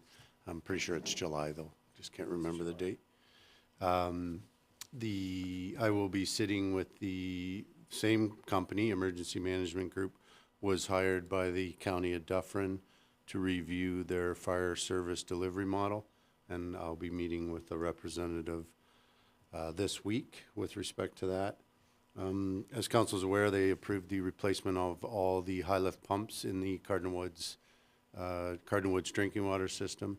We've had some material delay issues, and that'll be commencing in the fall once we really, we're outside of the high demand season. So that'll, because there will be a water conservation requirement of the users in the fall when we have there's a missing valve that we need to install, and we can't isolate the entire system properly. So there will be some water conservation requirements outside of the demand season. The EA on the arsenic is proceeding, and Kim and I, and with the help of Les, we're proceeding with our final assessments on the Hockley Community Hall and Church, and I hope to have a report for council in the next month or so. And that would be it. Right. On this emergency management group, I assume, and you say the county, this is the group the county has hired to do their $70,000 study of fire service in Dufferin County. Yes. Okay, can The- you- The service delivery model review. And you're gonna sit down and talk to them. Can I ask, do you have any idea, like what would your perspective on this be in terms of the service we now get versus the service maybe you think we should get? Can you tell us what your perspective is? You know what, I haven't, in reading the community risk assessment, there's hints at the model, not a lot. I expect to have a lot more after Friday as to where, with the basis of the questions that they ask, as to where they're heading. May show the hand a bit, but I haven't sat down and really put a lot of firm thought into it. I like the service that we get from our various boards right now, but I'm sure they'll be investigating one board, one service model, or this wouldn't be occurring. Just a question to that, and I don't know if this is for our council representatives at the county level or not, but I hope that they are including conversations with all of the fire chiefs from all of our various fire departments. Your worship. They are. I think in fairness, John and I haven't actually seen the terms of reference for this study, have we? I think at one point I asked about being involved in terms of reference for a consultant, and I was told that was an operational matter and I should mind my own business. But no, it wasn't on this study. It was on another study. It was the sort of who does what effort. But I think it's correct that they have acknowledged that they have to talk to the fire chiefs. Apropos, however, of your meeting with the consultant, at the Orangeville fire briefing last week, I once again raised the issue of procurement and why are we continuing to function in silos insofar as the purchase of things such as bunker suits and all other supplies that fire departments get from time to time. And obviously there's some things that will forever be out of sync, but there are some things that can be put into sync. And I got the same woolly answer that I've received year after year after year. They seem to have improved their joint training, and they have a story to tell about that. But when it comes to procurement and getting the best possible price for things that we know fire departments purchase, they just don't. They haven't got it yet. With respect to the procurements, can't comment on that, but yes, definitely sounds like something that the chiefs should be discussing. With respect to the fire service delivery review model, all the chiefs were in the area at Dufferin were contacted to set up a meeting with the EMG group. Well, I was just going to say, Your Worship, I mean, there is some cooperation on procurement because the three fire boards and even Orangeville Fire Department have coordinated on this new radio technology. They're doing it together. Now, I know it's a complicated story, and Orangeville's already got a more sophisticated system, but the Rosemount and Grand Valley and Shelburne are going together on this new radio technology. That's a bit of good news, but when the issue of radio interoperability of the various fire services radio systems came up, I got the distinct impression Orangeville charged off in one direction and everyone else went a different direction, and that's the kind of thing that we need to.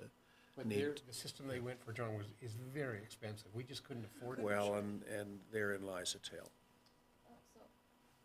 I do just want to defend the Rosemont District Fire Board, because that's the one I sit on, and I know how they operate. And I know that there is a chief's meeting, and they do discuss these things, and I know that bunker gear is definitely something that gets purchased every now and then. It's not something they purchase every year, because it depends on how many new recruits they have, et cetera, et cetera. But they always go out to the other chiefs and say, is there any procurement that you're doing now with this? Yeah, remember, and they do coordinate, so. I was not addressing the leadership of the small fire departments. I was addressing the leadership of the Orangeville Fire Department, and I'm just saying that the answers that I got didn't Okay. give me the warm and Right, fuzzy right. feeling. Right, okay, well, I do want to say that there is procurement coordination that does happen out there. Agree, concur. Okay. So anything else, Mike? That's it, Your Worship, thanks. Okay. Who wants to go first? Elaine, anything? I have nothing to report, but I'm very thankful for all of the reports from staff, and thank you for all the work you do, and that was a lot of really good information that you shared this morning, so thank you. Yeah, I have a couple of items. I learned the other week about an effort called the Coots to Escarpment Echo Park System. It doesn't directly affect us. It's a group of 9 agencies in the Hamilton-Halton area, including 2 conservation authorities. And what it is, I'm not totally in a position to tell you what it is, except it seems to be you have various groups that are concerned with, say, water quality or environmental things. And this is kind of like not an overview group. It doesn't have any powers. It's actually the 2 staff members they have are paid for by the Royal Botanical Gardens. But what it does is it sort of coordinates the talking effort. So if someone's cleaning up a marsh down here, and if there's a conservation authority up here that's looking after the stream going into it, they know about it and they talk about it already. So we're not involved. I did meet with the 2 staff members and had a good talk, but here's where it gets interesting. Canada Parks, and they're supposed to be coming out with this any day, is coming up with a scheme where they look at eco corridors, and one of them is going to be from the Hamilton to Port. Harry? Port. There's a whole lot of ports, which one? Up the Which escarpment. direction? It's up the escarpment. I've lost it, senior moment. But so they'll be looking at this whole area, including Mono will be a large part of it. And there's this is informal discussion right now about, hey, maybe we should follow this model of the Coots to Escarpment Echo Park thing and develop a group up here. And let me give you one example. We have the town of Mono trying to do Phragmites in their stormwater management ponds and a few creeks. We have the county doing Phragmites in a few places. We have an environmental group based out of the town of Mono, the Headwaters Streams Committee, that's tried to do something on Phragmites. And we have Credit Valley Conservation with the help of Kate Hayes that you probably have heard of because she was on one of our committees for a bit. And the Phragmites fighters up in Mona. That's right. Yep. Who now, by the way, he's joined the Headwaters Streams Committee. So, here's my point. You have these different agencies or groups doing something about Phragmites. Well, maybe they need to sit down together with the MTO and sort of say, could we do this on a regional basis? Could we work together? So if the town of Mono is hiring a contractor to do it on these 5 stormwater management ponds in this ditch, maybe the Conservation Authority has some land, or the Bruce Trail has some land where Phragmites is a problem. Maybe we go in together. That's just an example. Now, my second point that I have to tell you about is that, and again, thanks to the town of Mono, the Credit Valley Conservation did put in a very large application. It was with Kate Hayes' help. the town of Mona was kind of a junior partner. I mean, this was for a $251,000 grant, plus about $171,000 of in-kind contributions to do something about Phragmites over 5 years on Island Lake. It would have been great. The news is, we were unsuccessful in getting the grant. So, but we, you know, that was good, and it was nice that the town of Mona was sort of a junior partner in this effort. That's all I have to report. Thank you. Melinda? Oh, Ralph's. Or Ralph? Okay. That's, Frank, Danny, you say, did you have any inclination why they didn't get supported, or you get any feedback? The only feedback I got, Kate said we didn't qualify, but they were impressed with the application, and she's still quite hopeful. They have a management plan, which is key to applying for funds. She's quite hopeful that we will try again to the same agency, or I don't know, but they want to go ahead with this. They being Credit Valley. Credit Valley, yes. But it's on town of Mona land, so we obviously are involved. I have two items. I want to talk about the pollinator garden and the last Board of Health meeting, which was really quite interesting. The pollinator garden is gearing up for the season, and we had our management meeting back on the 22nd of February. There's a lot of keenness. People are very supportive. We have a good group for construction and for planting and maintenance. We're still looking for somebody to take over education. I tend to do that, and I do it poorly because I've got other things on. But things are coming up. June the 1st, we're going to have an open house. You might say, how can I have an open house? We don't have a house. Anyway, we're going to have an open house. People will be invited to come there between 10 and 12. And our purpose here is to let people know that we do have a garden, because the mandate of the garden, which is education about pollinators, cannot be fulfilled unless people come and enjoy the garden. So we're going to have an open house. On the 15th of June, we're going to have the second annual Pollinator Festival. And we have Sean James. I may have mentioned this the last time. Forgive me. Sean James, who's a master gardener, is going to be speaking about how to develop a pollinator garden yourself. And Don Scallon, who spoke last time, a very knowledgeable guy here, a wonderful guy, and you probably know his name because he's published in the Hills about 20 times in the last so many years. He's going to speak about trees, which I think is going to be very, very well done. This will be the 15th of June. It'll be at the Lavender Farm where it was last year. Other items, in the garden this year, we're going to have two new things that are going to be happening. It's always nice to have something that's a new development, because it encourages the volunteers who work very hard, most of the time on their hands and knees, to, weeding. These are a development of a mound. You know, we have 3 mounds there now, and the mounds are the lifeblood of the garden, because the garden has soil about this thick, and then below that is solid clay, which is hard to drive a spike into. So we have brought in soil, and we created 3 mounds, and we're creating a 4th one now, and we're calling it the Boomerang Mound, because it's kind of shaped like a boomerang. And Jim Mencken is doing a sculpture for us right now. And Marianne and Michael Adams have contributed money for this sculpture. It's going to be about 4 feet high on a stand, and it's going to be carved, and you'll come down and see it. I won't tell you more about it right now. The other thing that we're doing is the Needles Garden is being transferred from out here, from the driveway to the garden, and as you know, and we've had discussions with the Heritage Committee, and between our Yuta, who's in charge of planting, and a site's been picked out for it, and we're discussing the plants that we put in there right now. It's an interesting discussion, because most of these plants, interestingly, are not native plants. They've been brought over by settlers. And they've been used for various purposes, often medicinal. Some of them are frankly invasive, and we're dealing with that and trying to be as accommodating as possible. We're also pushing hard for volunteers, and we're doing a number of things that will try and encourage volunteers through the open house, through the pollinator garden, or the festival, and other things. That's about it. I'm sorry to take so long, but the Board of Health.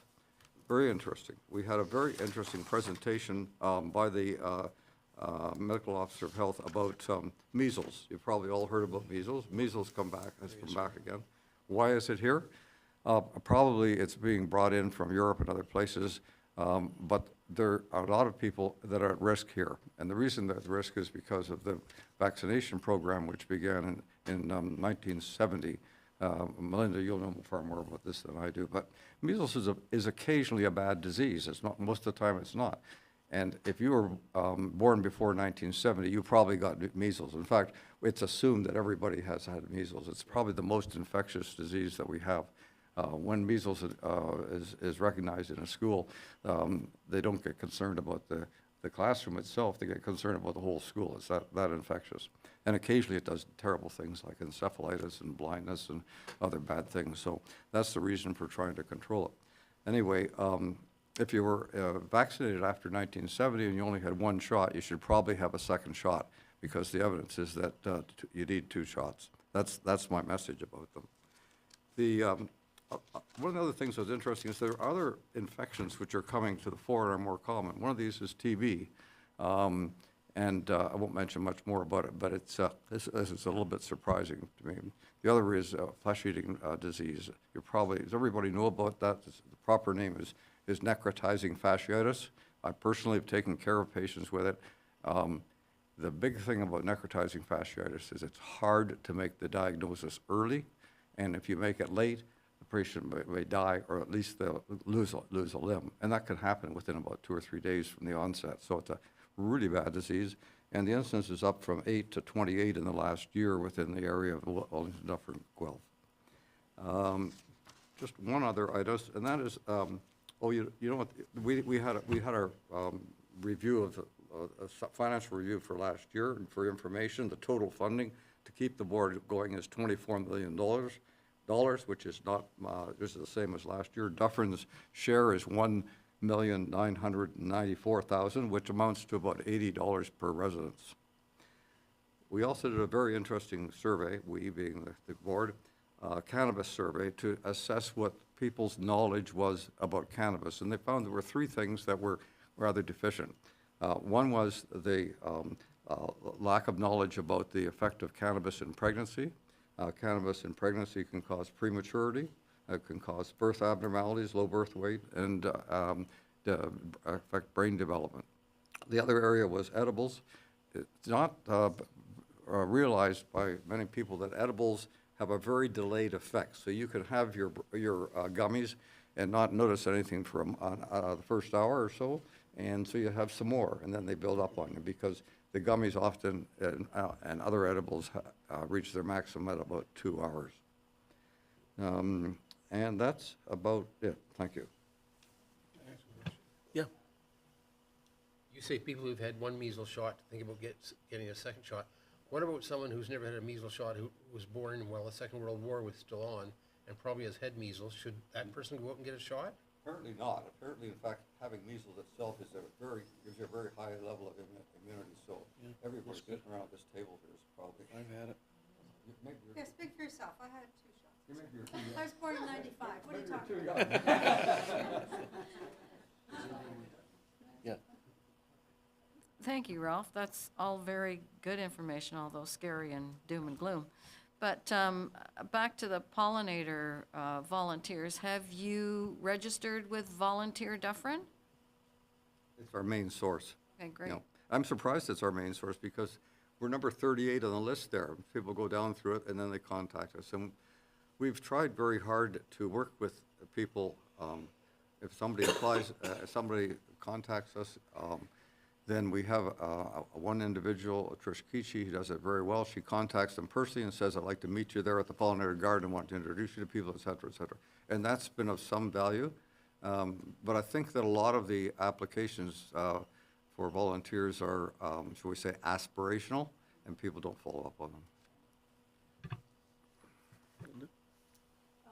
Thank you. Yeah, to follow on that, I would say that the aspirational thing that keeps going through my mind is the comment that you've got 12 people for ping pong now that we're charging them $30.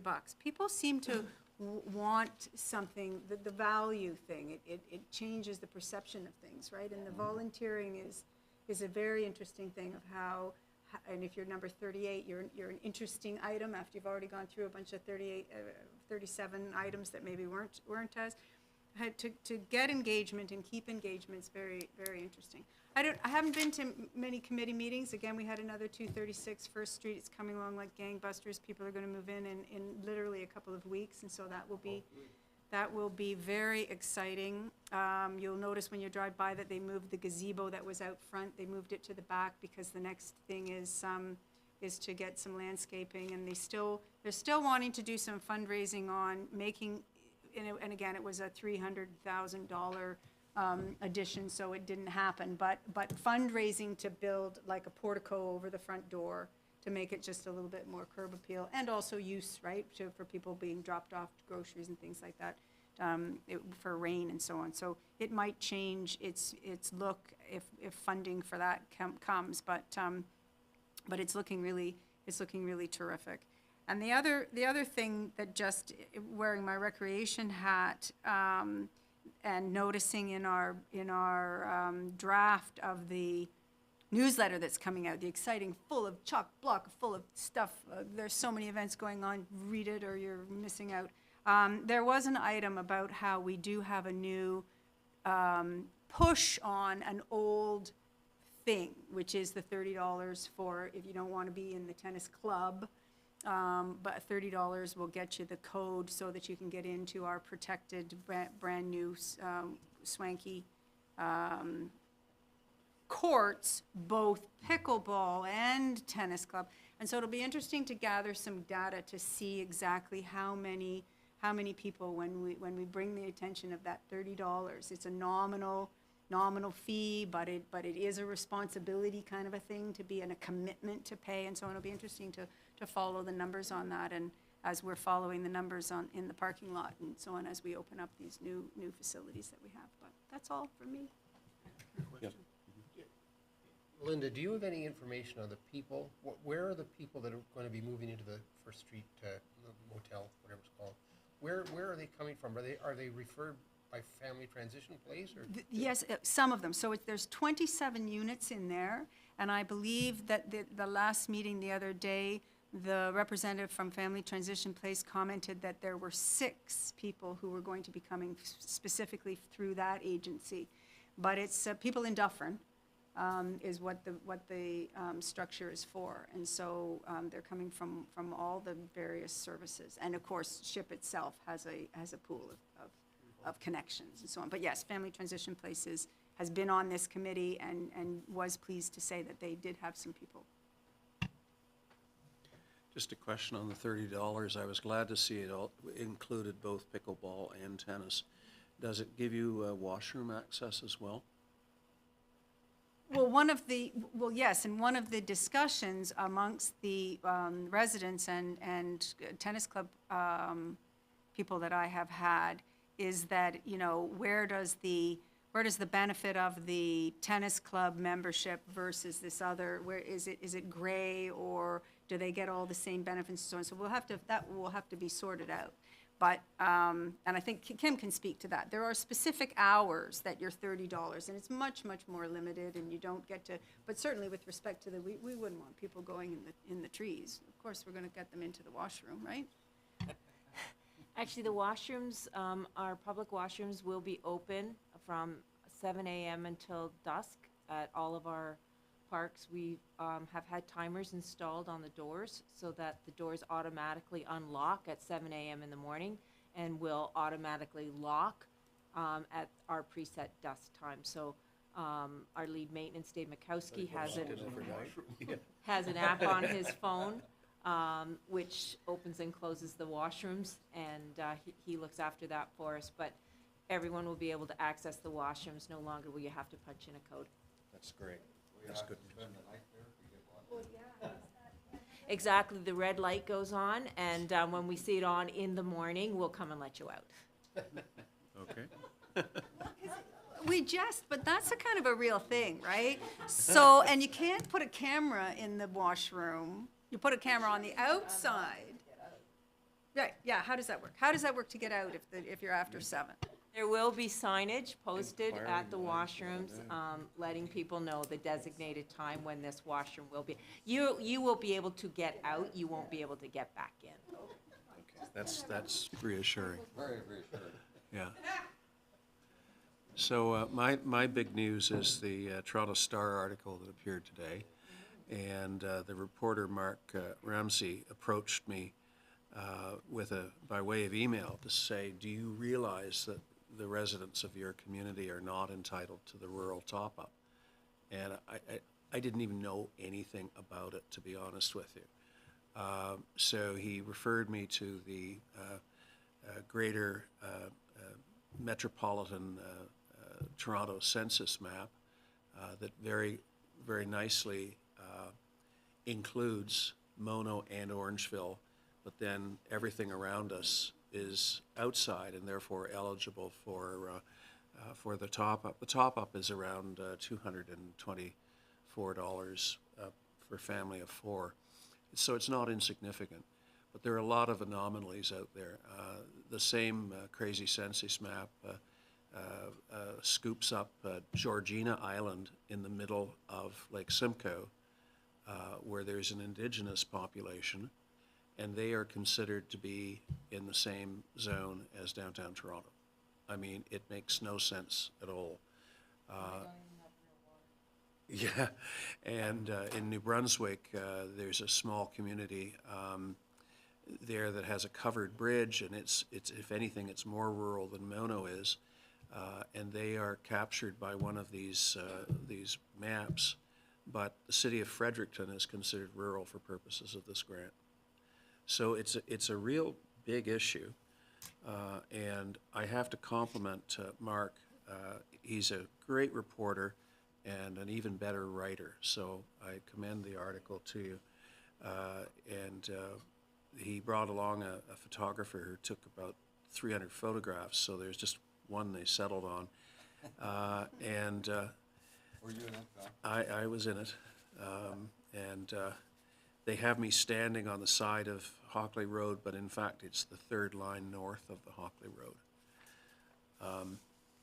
And when we get to notices of motion, I have a notice of motion for the next meeting on this topic.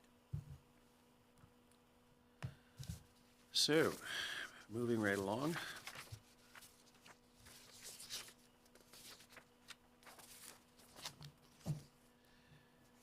We have no, we are at notices of motion. Okay, I'm basically going to describe what's within the notice. I'll table it and give it to the clerk, but it's basically a description of this carbon rebate tax credit, the reason that we are ineligible for it for purposes of a rural top-up. It is designed for small and rural communities.